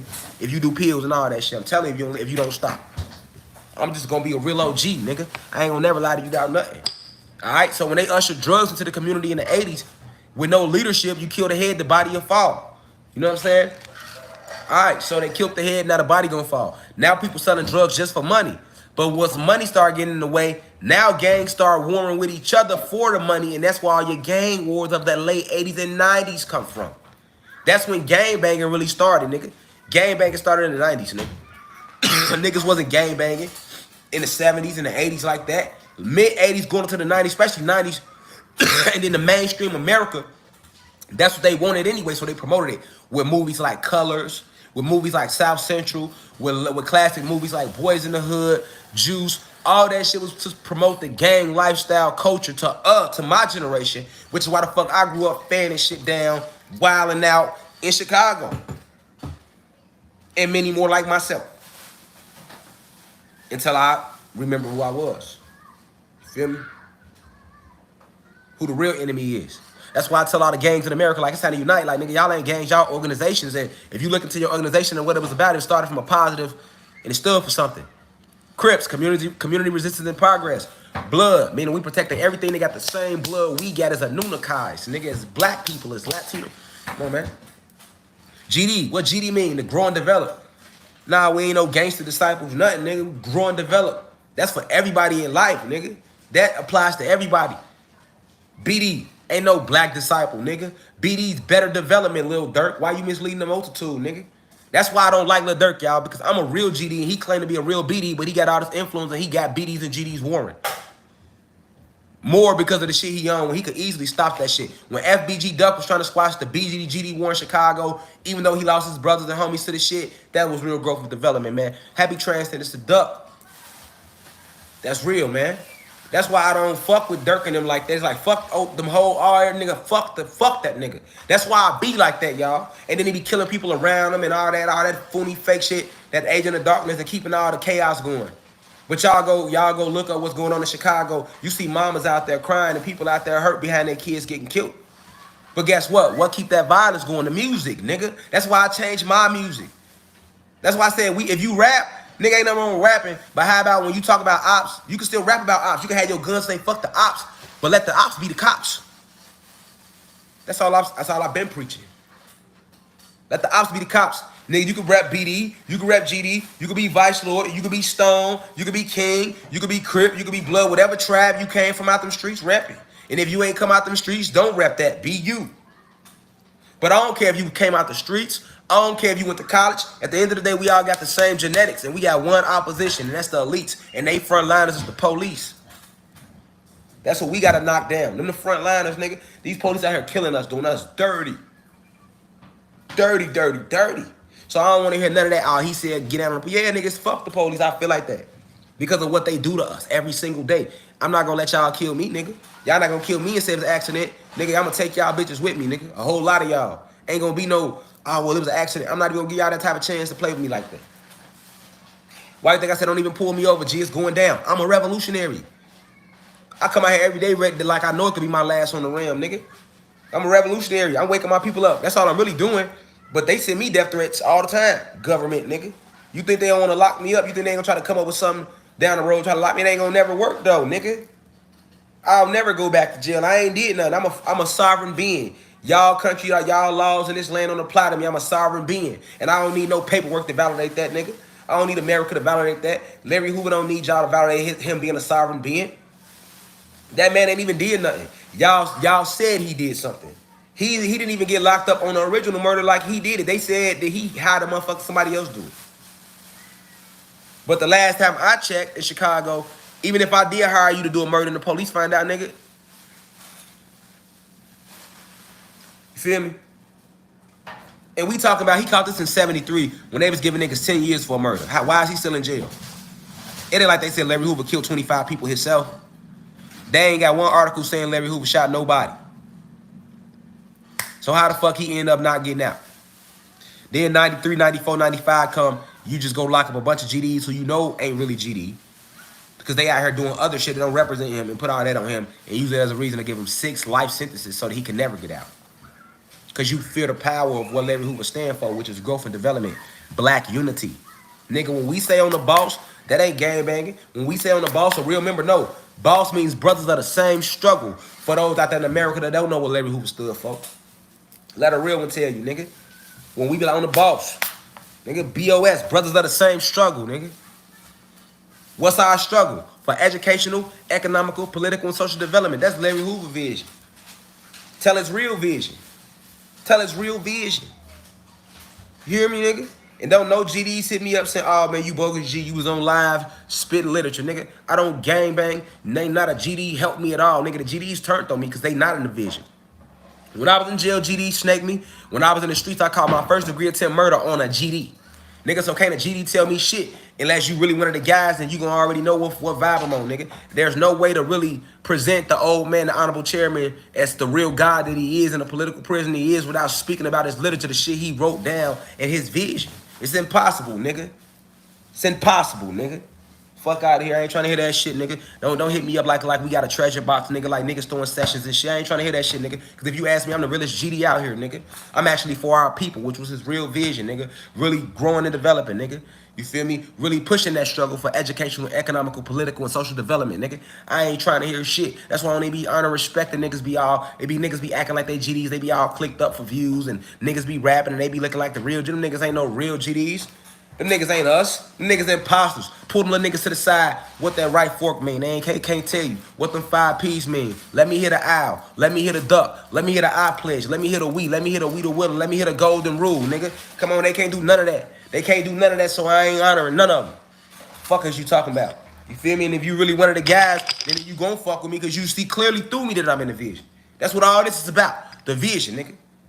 Fuck is you talking about? So, that false narrative that's being painted on Larry Hoover is because of his vision. This is his literature. This is our organization literature. When you go to jail, you can't even say you GD if you don't know this shit verbatim, nigga. Or familiar with something, nigga. See what I'm saying? Same thing for BDs. I ain't trying to hear that shit now. Like I said, nigga, any BD got an issue because I be saying fuck the now, I beat your bitch ass, boy. I don't be playing with none of that shit. Now I be out here every day. I just bumped into a motherfucking target. He like, bro, don't you be on you? I'm like, yeah, he shook my hand. It was love. It be just me. Nigga, I ain't, come on, man. I ain't, me and the ancestors, nigga. I'm gonna tell facts about shit, nigga. Fact. Real life facts, man. Come on, man. If you call it, in Chicago right now, y'all, it's a whole war. The majority of that violence is coming from that BDGD war. And niggas connected to it. Because in Chicago, you ain't got to be BD or GD to be a part of that war. That ain't how our city work. Remember this and shit. This is how Chicago work. I could be GD. I'm from 1100. I can get into it with y'all. Y'all from Humble Park. Y'all GDs from Humble Park. I could get into it with my own GDs from Humble Park because there's no more structure in the streets. Larry Hoover is gone. So now I can get into it with my own GD from Humble Park. But I might have a cousin that's a fucking stone. He from out south. He finna come all the way up north and go fan Humble Park up just for me because he my cousin. He ain't got nothing to do with that war. Or you got BDs and GDs from O Block and 63rd and all up in that area where that BDG war going on in Inglewood. You know how many niggas they connected to? They got family up like me. I'm up north. You got people up north, south, west that ain't even in from that hood and be connected to that shit. And that shit trickle and it get real hectic in Chicago. So you got that going on, and then you got the mercenary groups riding around, keeping it going by killing us as well. You know what I'm saying? So that's why, like, when FBG Duck, who's a GD, was trying to end the BDD war, the BDGD war, he got killed immediately. Because he was too big, and he was already through the door. It's a song right now that just came out today, shout out to Ruger, called They Didn't Let the GDs in the Door. You know why he made that song? Because anybody in Chicago will tell you they've been blackballing GD since Larry Hoover got locked up in 1973, nigga. Me being a part of the music industry in Chicago, I can tell y'all as my audience, a main reason why my city in Chicago didn't fuck with me, because I started rapping way back in 07, 08, I was dropping mixtapes. I got shit from 08, I was spitting. Bro, you know how many DJs ain't fuck with me just because I was GD? Facts, nigga. They not gonna say that. You know, nigga play it like it's cool, but low-key, that's what it was. Do you know that everybody that done blew up from Chicago, in Chicago from the 90s on back was either a Vice Lord or Finball? That's all it was. Vice Lords, Traveler, Vice Lords, fucking Four Corner Hustlers, fucking, and BDs now. The GD still ain't literally got through the door in Chicago. Y'all can't name one GD from Chicago that's rapping. Unless you damn near from Chicago or you keep up with that scene. I'm talking about go to the around. You could damn near go to any adult and they know who Lil Durk is. Even if they don't listen to music, they know who Lil Durk is because his ass is through the door. He got the elites behind him. He done sold his soul. He international. Duck wasn't international. And Ruger, who just came out, he definitely international. You know what I'm saying? So I'm saying, like, think about this, y'all. I'm a GD, and I've been rapping a long time. And I never blew up in Chicago. You know who showed me love, y'all? Atlanta. When I started rapping, making music, came to Atlanta a few years ago, because I first started coming to 09 back and forth, but like 2016, 2017, after I got out, and I really just came back down here 2017, locked in, bro. In Atlanta, bro, niggas showed me love, support me, book me for shows, all that. Boy, in Chicago, I would never got that. I then got to be Vice Lord, or BD, or a Stone or something. Let me put y'all on game. The biggest rappers is all Finballs. So let's just go back to the 90s, y'all. Let's go back to the 90s. So I'm painting a narrative for y'all talking about Larry Hoover, the Larry Hoover story that blew up in music. So you can understand this GD through the door song. Check this out. We talking just music. Let's start with who got popping. Crucial Conflict in the 90s. Remember Crucial Conflict, y'all? Those not from Chicago. That hey, hey, in the middle of the bomb. Y'all remember them? That was in the 90s. If you 21 and older, younger, I definitely know you ain't gonna remember them. But we got elders in here and peers my age. So I want to start from as far back as I can go to grab everybody. Crucial Conflict, they was vice lords. Crucial Conflict was vice lords, man. The Brat, she was a traveler. He fuck with travelers, vice lords. Everybody in Chicago was affiliated to somebody, even Kanye West. Guess who Kanye West was affiliated with, y'all? Stones. Black P Stones. Those are females. Why you think Kanye West said, on his, go look at Kanye West's old album. Go listen. He said, my homie Marley used to stay 79th and May. One of my best friends from back in the day.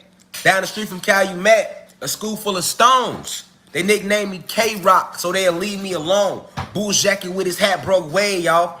You know why Kanye West said, see, a lot of y'all didn't know why, like everybody that's not from Chicago, y'all don't look at Kanye West as a gangbanger, but everybody is affiliated from my city. You can't be.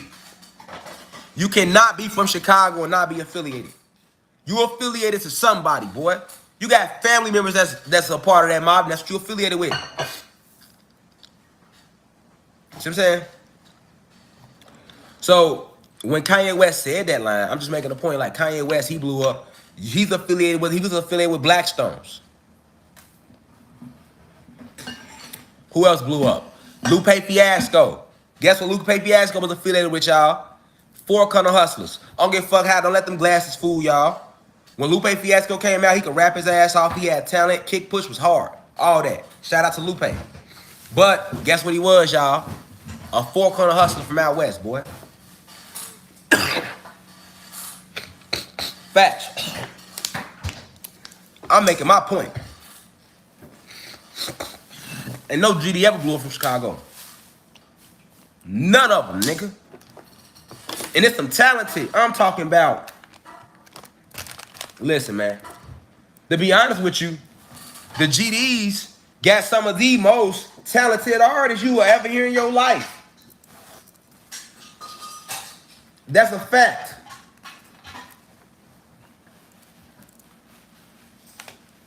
Right now in Chicago, I can name a bunch of GD rappers with talent that ain't got through the door. Man, Ty Money a fucking monster, man. Come on, man. Ty Money a fucking monster, man. I'm a monster, nigga. I'm GD, nigga. What you talking about, man? What you talking about? I was rapping before Ty Money. It's just that Ty Money got a little further than me in the city. Fuck out of here, nigga. King Diesel, monster, nigga. Come on, man. We talk about real life lyrical beast. G Herbo ain't on shit. G Herbo can't out rap me, nigga. I'll smash his ass, boy. And we talking about talent here. Fuck out of here, man. King Diesel will smash G Herbo on the track. FBG Duck was more talented than fucking G Herbo. Niggas get through the door, because in Chicago it was always, they wasn't letting the GDs through. We was blackballed.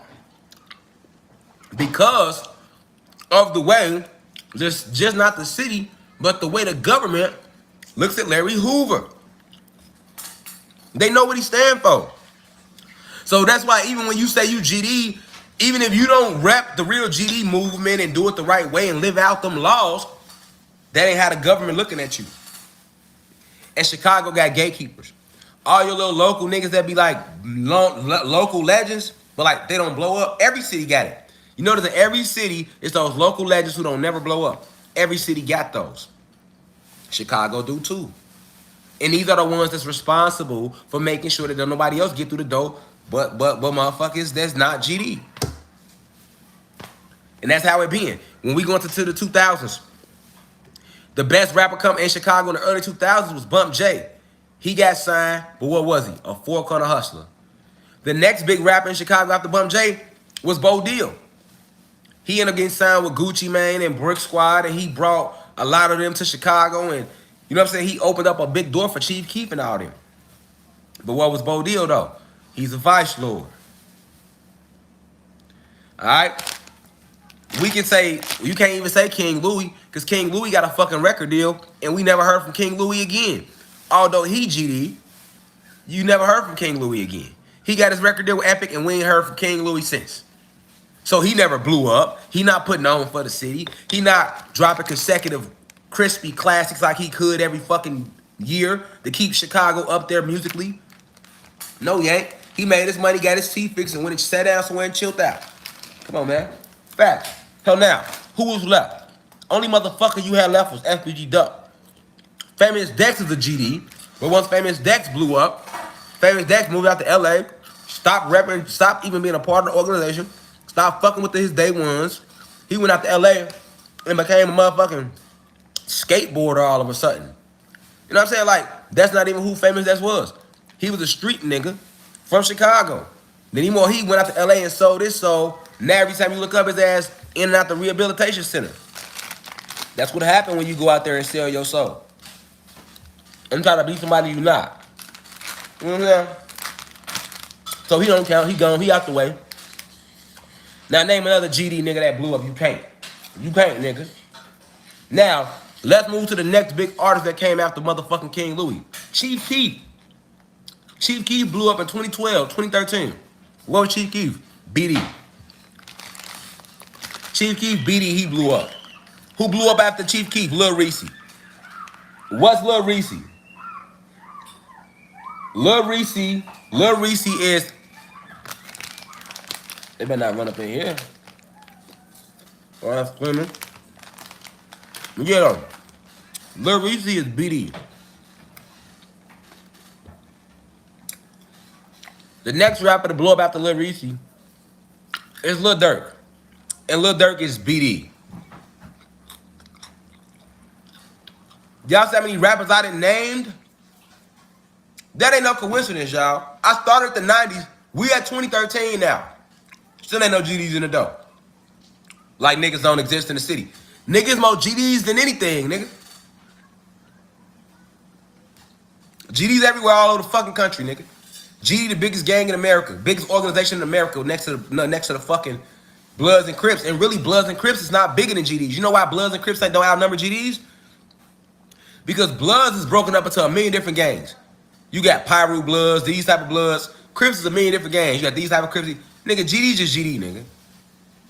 We ain't no putting them before anything. Ain't no I'm an insane GD. I'm renegade. Nigga, we ain't trying to hear none of that, nigga. GD or nothing, nigga. You say you can be there, you can be out that you want to be. When we go in, you go in jail, nigga, your bitch ass gonna try to come over here for our protection, nigga. So you go ahead and drop that I and drop that renegade, nigga, or you stay your ass on that side with them niggas. That's how I used to tell niggas in jail. On guys, they come in on new. Man, G, I'm an S4. We ain't doing none of that up here, G. We doing One Love, for we doing Larry Who, for we doing G's and D's, folk. We doing G's and D's, folk. We not doing nothing else on here, folk. That's why I should tell niggas and shit. So, I'm saying all this for a reason. Feel me? Like, listen, man. Now let's go to the next rapper that blew up after fucking Dirk. G Herbo. And what is he? A Blackstone. Then Lil Baby blows up. Blackstone. Damn, it seems like the motherfucking Finballs got something against them GDs in Chicago. And don't get me started on the DJs.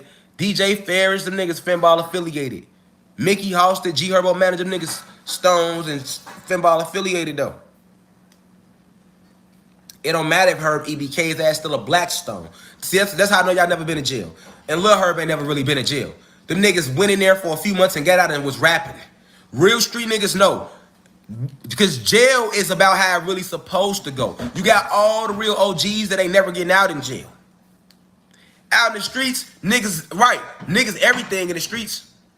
Come on, man. G Herbo was a Blackstone. His ass getting locked up. He not gonna come in some EBK. Motherfucker gonna smash his ass. Fuck out of here. Nigga, don't let them niggas lie to you in they raps. Come on, man. You talking to a real, you sitting here with a real nigga that was a fucking gang chief for the gangsters of the GDs when I was in jail, nigga. I wasn't no nigga just in jail, nigga. I had the whole Division 9 Super Max, boy. The whole Division 9, boy. I was talking to the big guys downstate when folks and it was coming through. I was talking to Lil Walt. Speedy. Come on, man. The real know them names. If you don't know them names, then you don't need to know them names. But if you one of them real guys, you know them niggas our names is them niggas. What are you talking about?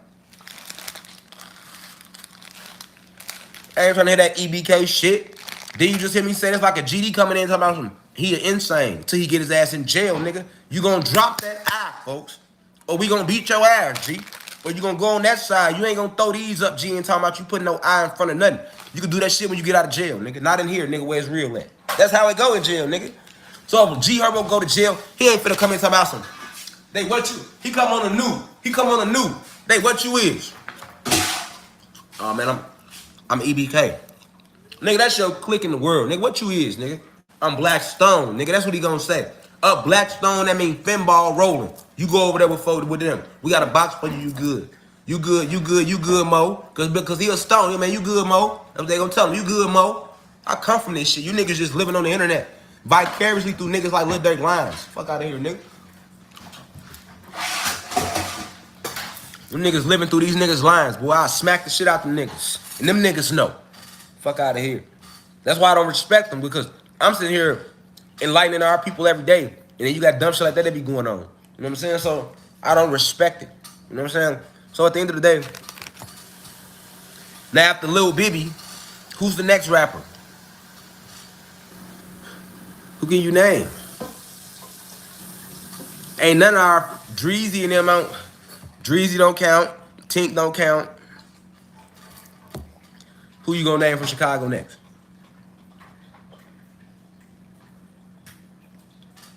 Who you naming? You gonna say Chance the rapper? You gonna say Chance? Guess what? Juice WRLD, they all affiliated with Finball, boy. They Finball affiliated, nigga. Chance the rapper. Fuck with, he's Stones, man. What are you talking about? Chance is Finball affiliated. Oh, man. Everybody know that.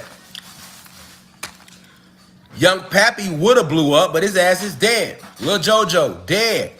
Polo G is he's a fucking cobra.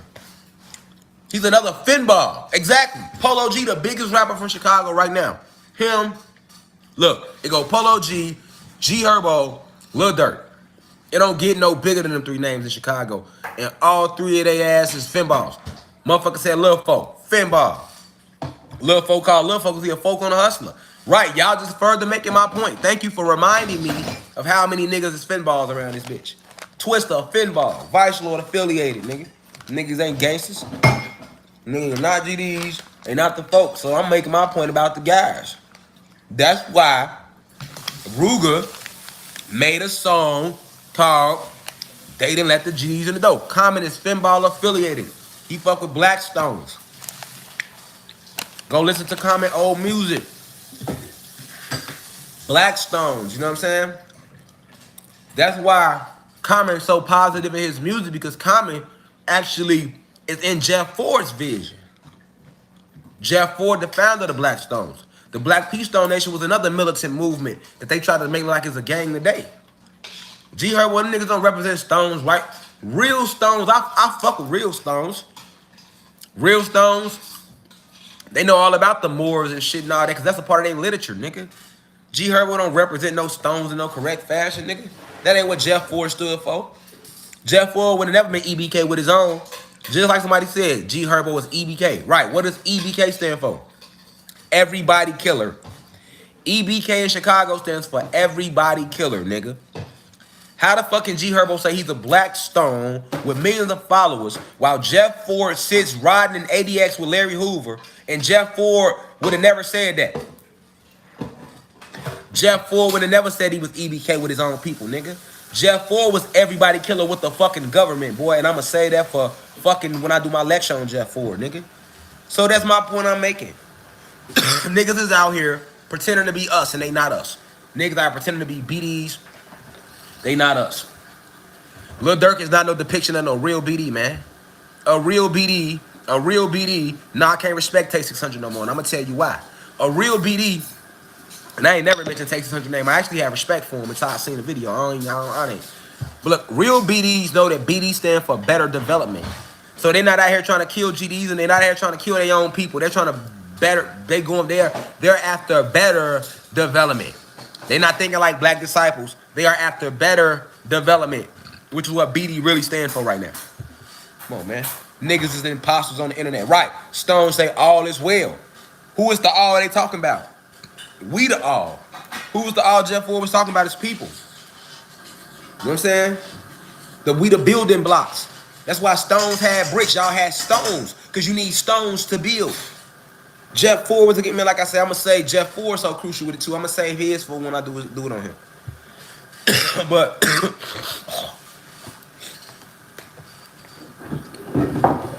stop saying Davon Bennett when y'all know goddamn well King Von was a BD. He made that known that he was BD. Okay?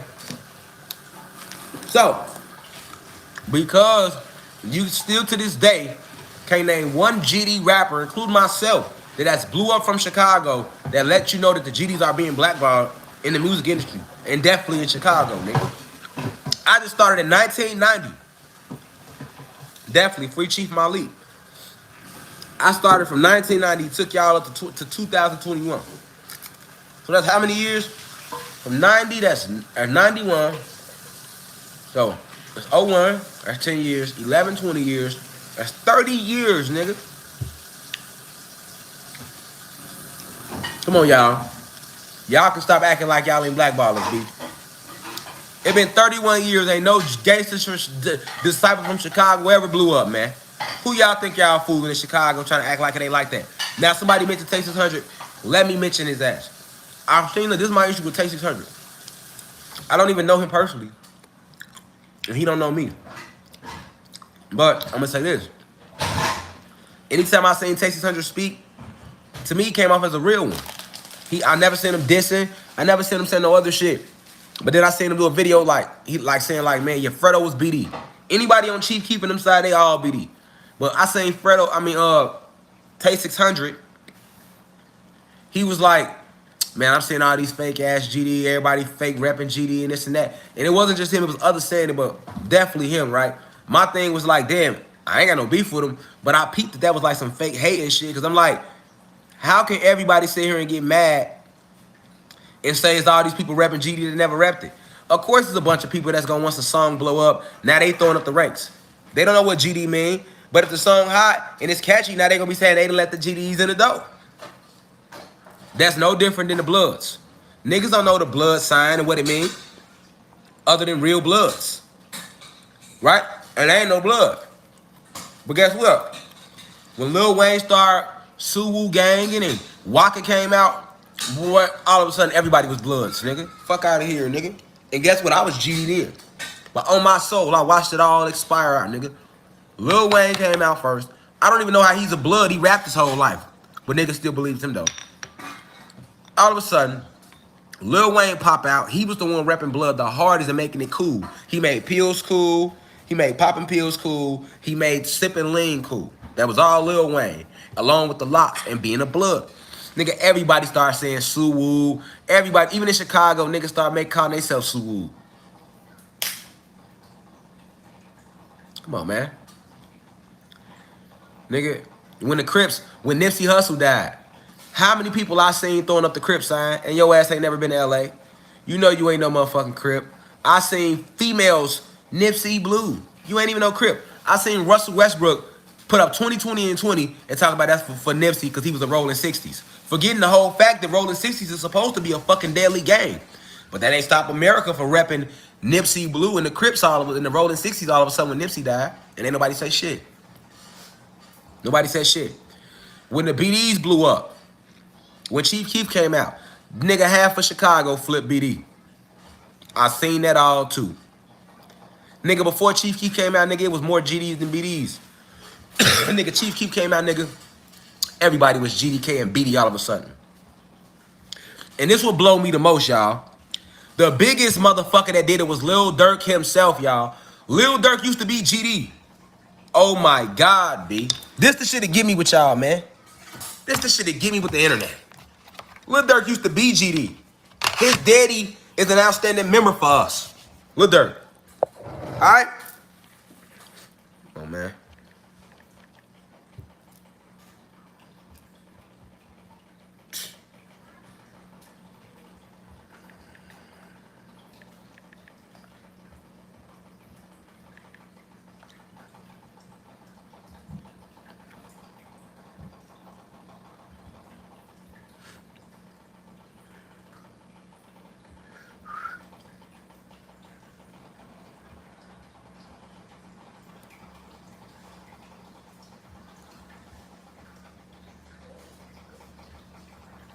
That's what y'all don't be knowing, man. People from Chicago know that though. But I'm making a point right now. Okay? I'm making a point. And this all goes back to Larry Hoover. It's all Larry Hoover, y'all. This is a country worldwide thing. See what I'm saying? This is a country worldwide thing. Nigga, you rep that GD shit, boy, your ass. You got enemies in places you could never even think of. Facts.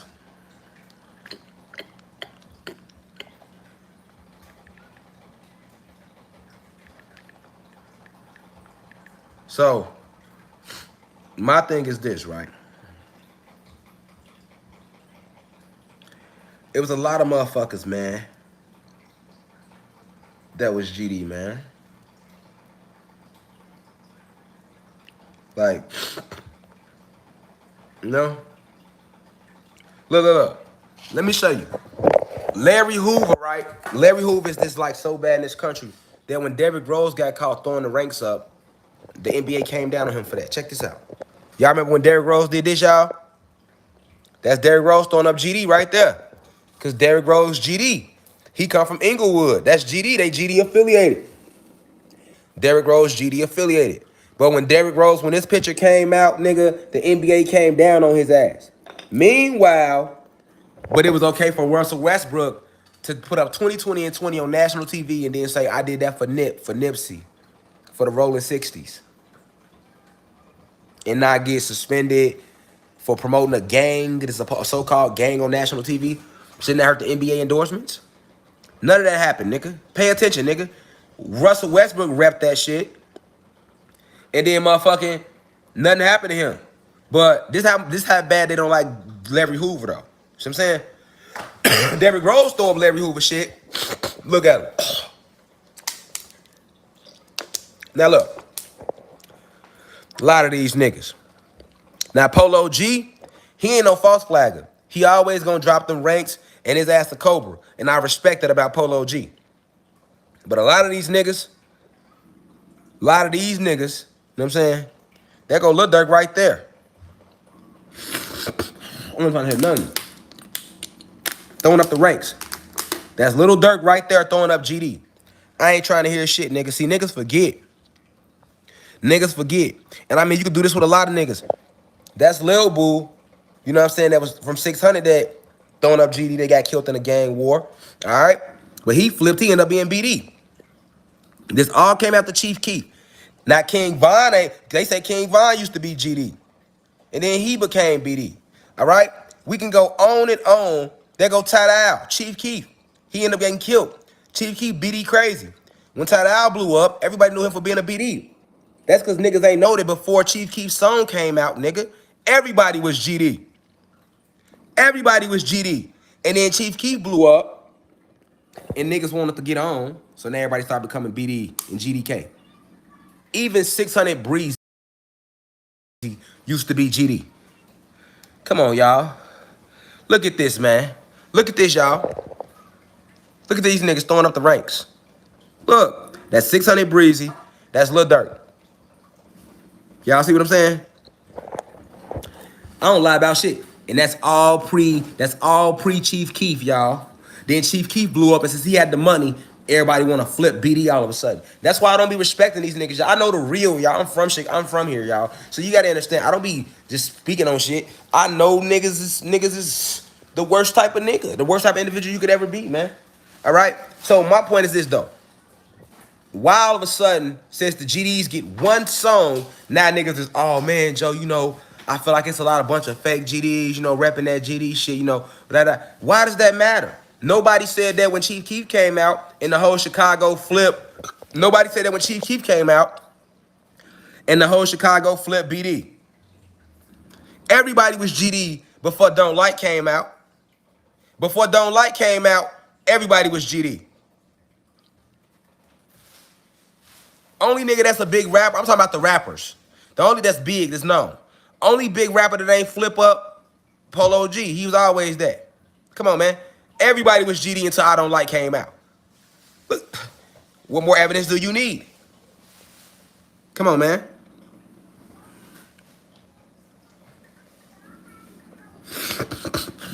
Facts, like making my points, right? So, y'all get my point. But now the GDs get one song, and now it's a big thing in Chicago. And not just Chicago, it's spreading. Like, niggas like, man, it's all these fake GD. All that has to do with is Larry Hoover, y'all. Nothing else. Simply Larry Hoover, y'all. Like, his vision of what he stood for, they will never let a GD shine in this bitch. Period. Now, let's connect more dots. Let's connect more dots. Let's close that. Let's close that. Let's connect more dots. Okay, so Larry Hoover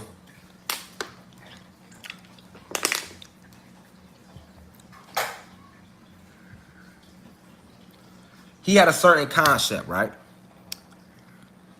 His concept was for ideology, organization, and aid and assist in our brothers of the struggle and all righteous endeavors.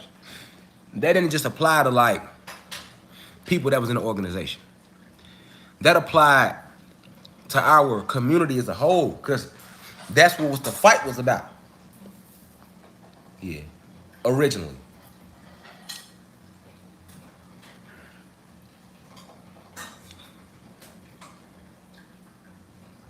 This is the main thing that right now promotes a lot of the negative energy in Chicago. All right? The BDGD Warriors, nobody else. Now, the BDs have a king called David Barksdale. Okay? And he started the BDs, but not just the BDs, the disciples. Okay? Originally, when David Barksdale, who was also awoke, he got killed too. I think by the police in a shootout or some shit. But he died like in the 60s. It was David Barksdale, Larry Hoover, and Shorty Freeman. It was BGDN. King David is actually everybody's king if you call yourself a disciple. Facts. So like people that say they GDs and BDs, because that's like Bloods and Crips warring. BDs and GDs are literally the same thing. All right? But when David Barksdale got killed, because the police in his power, that just left three people. Three of his top lieutenants. Larry Hoover, Booney Black, and David Barksdale. These were all militant-minded individuals. Fuck how they get painted in the media. They original intent was on some militant shit. All right, so Shorty Freeman took the B and the D, Black Disciple. Larry Hoover took the G and the D. You know what I'm saying? Gangster Disciples, which later became Growth and Development, right? Booney Black took the B and the G, and they became Black Gangsters. But what has to be understood is the term black. They use black and they use disciple for a reason. For a reason, y'all.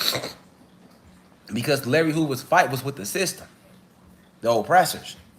Like I showed y'all earlier, he never killed nobody. They have nobody that can say he personally killed.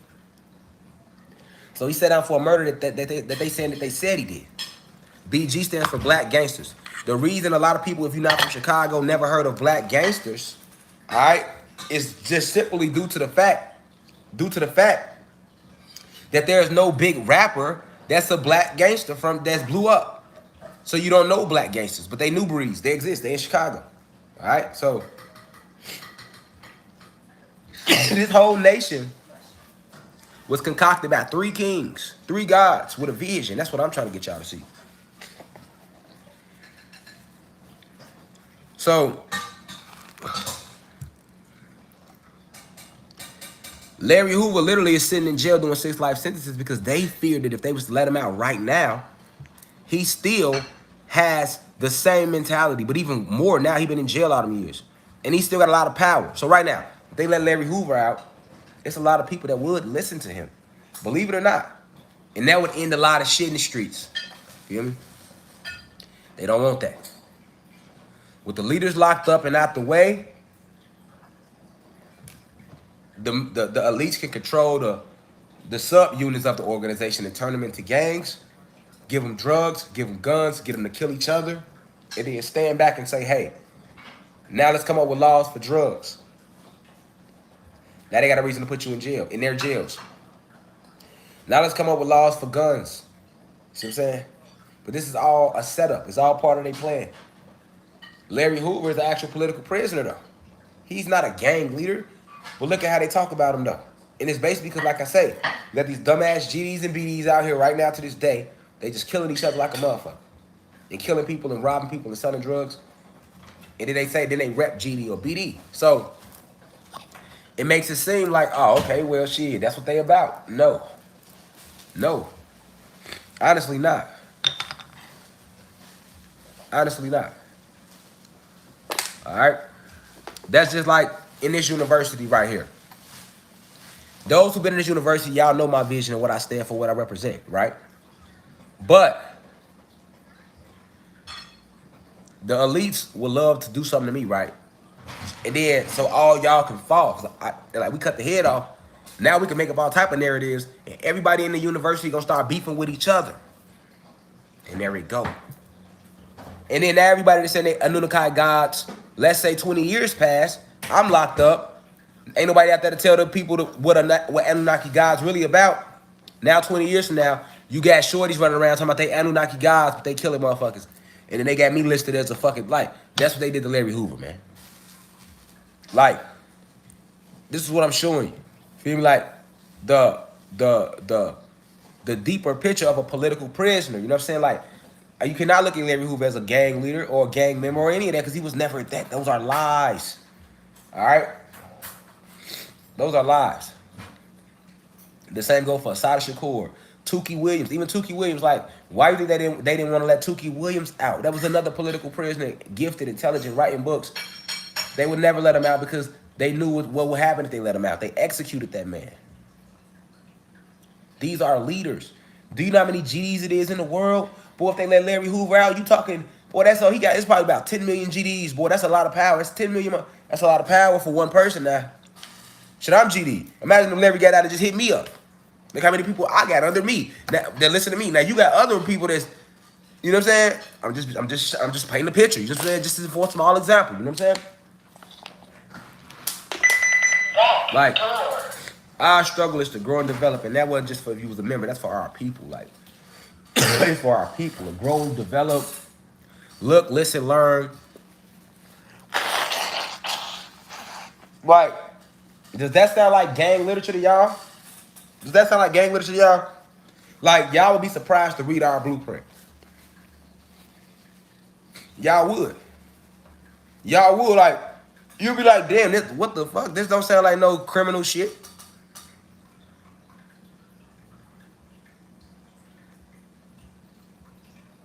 We got real pieces or stories that are to be applied to everyday life. I'll give you one, for example. We have a piece in our organization that is called Back Door.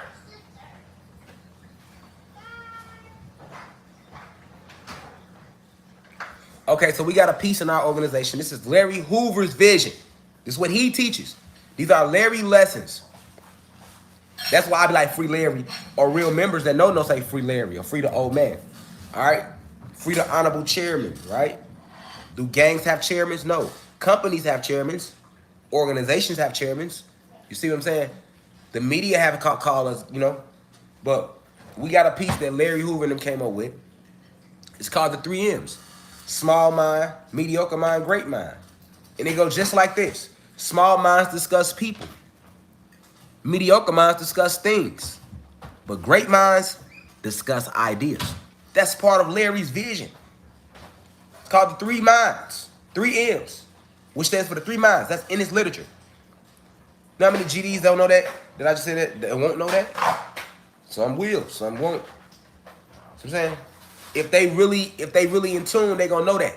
But if they like house Negroes who vibrating low, you ask they ask, let me hear the 3 M's. Let me hear the 3 M's. They gonna be like, Money Mac Murder. That's the Old Testament, nigga. What's the New Testament? We got testaments to our literature. You see what I'm saying? This is why when I was in jail, they gave me so much rank in the organization because I actually represent that. So they're like, who better to lead the youth than him? And that's why they gave me that slot in the jail. And I was teaching niggas what this shit was about. And niggas was like, oh, yeah. I'm like, that's why you got to work out Monday, Wednesday, Friday. This is why, literally, like if you a GD, niggas will tell you in jail, we get trained like military. All GDs got to work out every Monday, Wednesday, and Friday. And if you in jail, a motherfucker gonna beat your ass. If you a GD, you can't even be musty. That's one of our rules. Number 9, no bad hygiene. Let your ass walk around smelling musty, and you a GD, and you in jail, nigga beat your ass to pull you on charges for that. So does that sound like a gang to you, or does that sound like a older, elderly guy that's trying to teach his younger guys how to walk through life? You see what I'm saying? Come on, man. Y'all have no clue how intelligent Larry Bernard Hoover is, man. The little shit I just said, the 3, I ain't finna recite all our shit on here. I'll let you hear enough. But the 3 M's, you get what I'm saying? Come on, man. Does that sound like that would come from the mind of a gang leader, nigga? Or does that sound like that would come from the mind of an intelligent intellect? I haven't seen niggas in the comments commenting, that's raw, so that ain't no raw, so that's our literature. That's what we live by every day. Nigga, I used to love hitting niggas with that piece like, nigga, come on, new, you one of these? Let me hit the 3 M's. That's a basic. It get deeper than that. We got whole pledges, it get way deeper than that. This who Larry Hoover is. Straight, intelligent intellect God who has been framed, man. Come on, man. And with nobody out there to speak up for him, which I'm doing today, on 7-4 day, you see what I'm saying? On growth and development day, feel me? It's because, you know, that's the only narrative you've ever heard of Larry Hoover is the shit they tell you in the media. That's a fucking lie. It's just no one God should have all that power. So if they let him out, it's just too many GDs. The GDs is the biggest gang on the planet or organization on the planet. It's been turned to a gang now. Shit, now it has.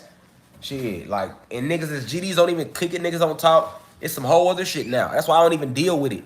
I be strictly focused on living the vision every day and helping my people. I don't go link up with niggas who throw forks up. Just because you throw the forks up don't even mean you really one of the guys. I don't even need.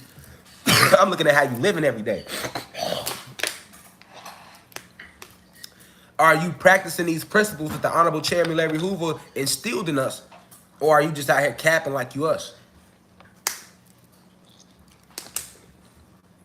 You know, man. And that's why when trolls get in here and try to be like, I'm being biased when I say Lil Durk didn't sacrifice somebody, I'm being honest. I'm not finna lie to make y'all feel better, nigga. You know what I'm saying? I know where it really comes from and what it's about. So, just let y'all know.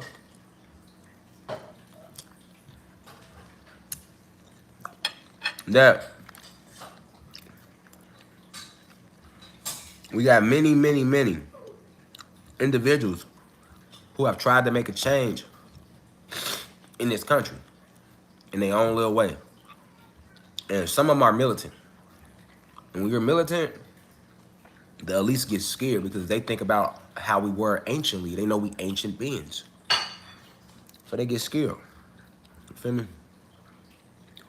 So then they create these titles. Like, you don't think they would try to call me something terrorist, all that? Yes.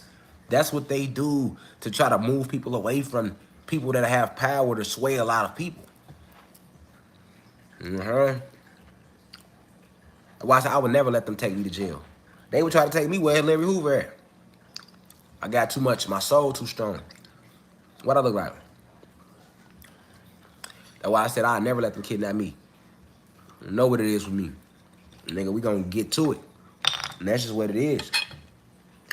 That's just what it is. I can't go no other way. That's how Osceola got hit. Osceola, one of the leaders of the Florida Seminoles, did that same dumb shit. We was at war. The Florida Seminoles was at war with the Spanish, right? They was fucking the Spanish up. So, to trick the fucking Florida Seminoles out of, so that they could beat them, the Spanish came out with a treaty, a white flag. They waved it. They told the Seminoles, we want a truce, we want a truce. Osceola was the leader of the Seminoles. He said, okay, cool. Osceola said he went to the dinner, and when he got to the fucking dinner, they arrested his goofy ass. Seminoles lose the whole fucking war. You now have Florida today. I'm not going for that type of shit, man. I seen it happen twice. First time it happened, it was with Shaka. Shaka Zulu. The Zulu warriors was fucking them people up. So what did the Spanish do? The white racists who had came to enslave the Zulu tribe and take their land could not defeat the Zulu warrior because Shaka was so militant and his formations was so fucking cold. And the Zulus, they had a DA open, so they had that stamina, nigga. That's what the Zulus were feared because of their stamina and their ability to form these big ass formations and come from all sides at one time. The Zulu. Like, so the Spanish feared them. Yeah, but you're not gonna eat so much of that rice. You want to eat me some more fruit.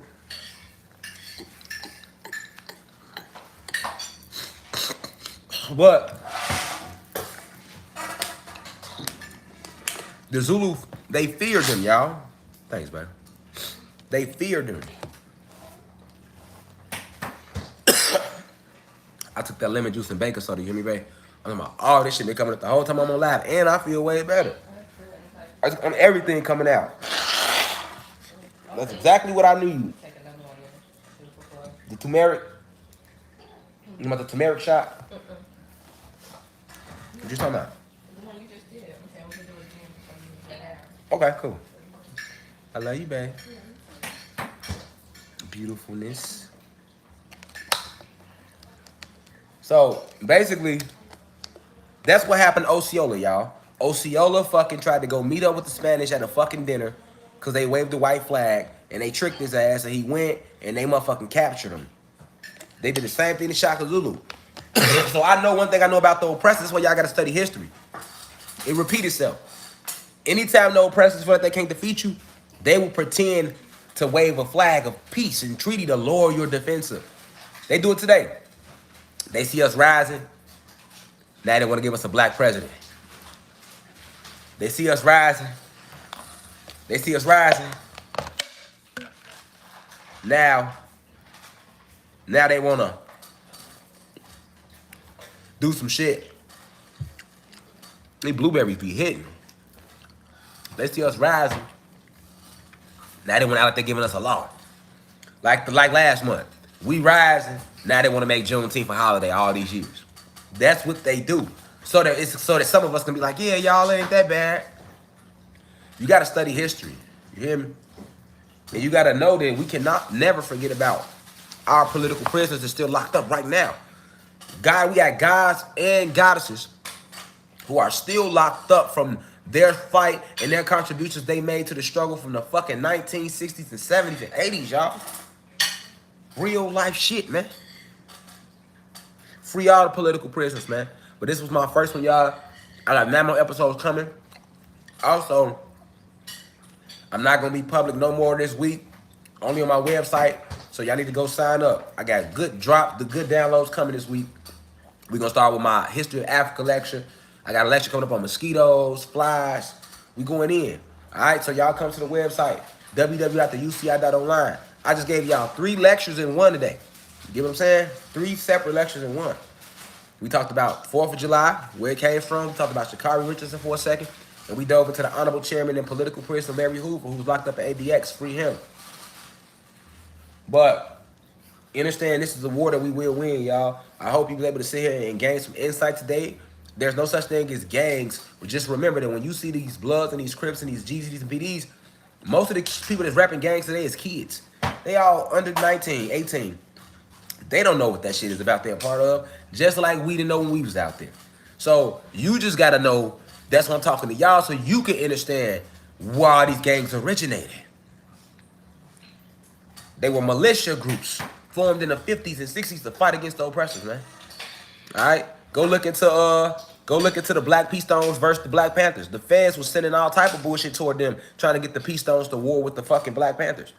And I told you, remember, They've always been like that. They did that to us, remember here, in the beginning. They used our own, the Moors, to war with us. They didn't defeat us on their own. They had hella help. And to this day, they still use our own to defeat us. That's why they pay them celebrities good money to mislead motherfuckers. All right? Dirk was an agent of darkness. You don't even... That was like months ago, way back in March. So, Mr. Charles White, if you watch my lectures, when you said Lil Durk was an agent of darkness, you don't even know how deep you hit. You don't even know how deep you hit. You was more than on point. Because that's a spiritual level when you get to say agent and you talking about of darkness. That's spiritual, that's witchcraft. That them BDs involved in Chicago. All right? And not just them, a lot of these big entertainers. All right? So, understand the war. Get the message. Get the download. My album coming up, 9-9. I'm dropping my album 9-9, y'all. Y'all know I'm going to say the same. 9-9. We 9 at the beginning, so the album had to drop on them 9s. It's all about the energy for me. It's all about the energy for me, Reflexiations. You dig? Album on the way. I'm not playing with you niggas.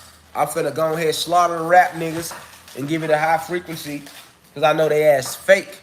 You know what I'm saying? And just maybe through the music, I can gain more people through the music because I can touch more of the shorties that need to hear that. Some shorties ain't trying to sit here and hear me lecturing, but they listen to that shit over a beat. So that's what I'm on. Somebody said just don't sell out. What do you mean don't sell out, nigga? It's just me, nigga, my family, nigga. You ain't gonna never see me on motherfucking good M America, none of that. So you ain't never gonna work me something out, nigga. Did you see me at the BET Awards, nigga? You ain't gonna never see me there. Period. I took a picture with a white engineer. I had people talking about, oh, he got a white engineer. Yes, nigga, I never said I was racist, nigga. My engineer is white. But where y'all went wrong at, that's not the only engineer I work with. That's the engineer I worked with on that record. That's what make motherfuckers so silly, y'all. You know, niggas want to say something. He got a white engineer. Did you get the message in the music? See what I'm saying? Motherfuckers say anything to get around the message or anything to get around the talent. I've already been blackballed. Why you got to come on my little YouTube channel with my little 33,000 subscribers and try to further blackball me? I've already been blackballed out the industry. Damn, like, can I get my little moment that I just love doing what I do?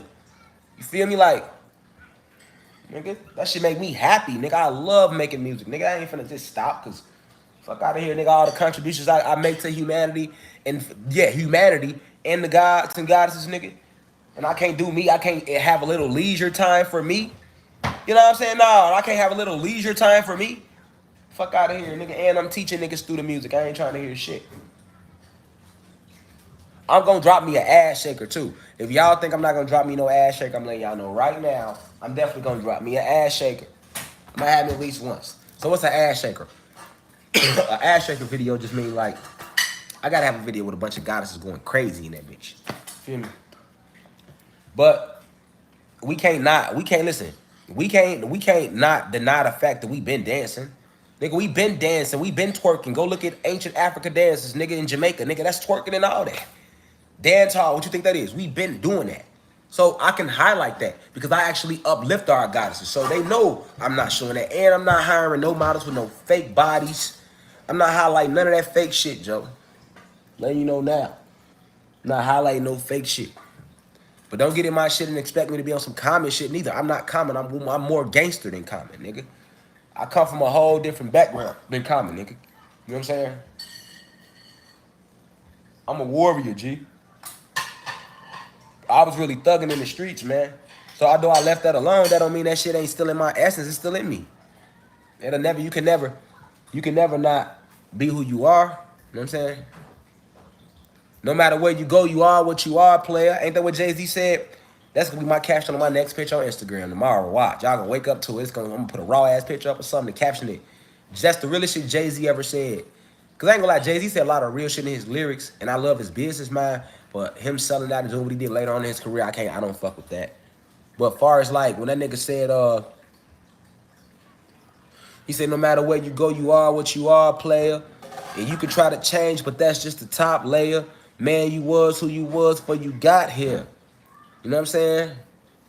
Only the Ananuki goddesses can judge me. So I'm gone. Either love me, either understand me, or leave me alone. Right, yeah, that's my caption tomorrow. I'm letting y'all know right now in advance, nigga. That's real shit, nigga. No matter where you go, you are what you are, player. So like, and I've never heard that. Like, I don't know how y'all get that. I'm an X Street nigga. He's the intellect. So I'm a bunch of everything. But I'm on the right path. I know who the enemy is. So you really should commend me for growing. Cause a lot of motherfuckers ain't grew. Y'all never grew. You know what I'm saying? And the niggas that be in the comments judging me, you ain't never grew. Can you even sit here and admit your flaws? Can you even sit here and admit your wrongs? You know, they can't do it. You know what I'm saying? That's why I'm in the position I'm in and you sitting at home watching me. See what I'm saying? Because I actually set with myself. And I don't try to be somebody I'm not. And I give back to people every day. And I have a pure spirit and soul. I genuinely care about what I'm doing. I'm not doing it. I'm not faking or none of that. Feel me? And I be honest with the people. I'm honest with myself. I'm comfortable in my avatar, nigga. I ain't putting on no front. Feel me? If you can't get on Instagram without putting your lashes and your nails on, you being fake, goddess. You and your lower self. If you can't get on IG without putting some jewelry or some fresh shit on, God, you being fake. You and your lower self. Nigga, I give them this bitch regular. Nigga can't tell me shit. Motherfuckers wouldn't have got on here unless they shit was braided to the back with a fresh, crispy taper lining. You know what I'm saying? So hopefully y'all got the lesson, man. I know the real guys did. The real university, y'all know I'm never talking to y'all. Especially those who are on the website and those who are really like, you might not be on the website, but you really keep up with it. Yeah, you know what's real with me. But also, I want y'all to know I'm not acting funny on Instagram. I am still blocked from going live on Instagram, y'all. Ever since I gave that $1,000 away, that was 3 weeks ago. I ain't never been blocked that long. So it made me not ever want to do it again now, y'all. If they do give me my Instagram live back, y'all, can somebody please screen record this? Why ain't none of you bloggers letting it be known that Rashad Jamal is still blocked from going live? G, fuck with me like I fuck with y'all. Y'all screen record all my other shit. And then I noticed too, I don't see no blogger screen recording the Black Power moves. Why ain't y'all trying to spread all the messages? That's crazy. It's all good though. I already know how it be. Or why ain't nobody's screen recording it like, oh man, you know God still can't go live on Instagram. You feel me? Ain't nobody highlighting that shit like, damn, God gave away $1,000 and got blocked from going live, and he still can't go. Nigga, every time I get on that bitch, it say, you are temporarily blocked. Damn, this a long ass temporary. What type of temporary this is? So I'm letting y'all know right now, I'm never giving y'all shit else. I'm not blaming y'all, but I don't know who did it. But if the elites plan was to make Rashad Jamal never give out another dollar, you better believe it fucking worked, nigga.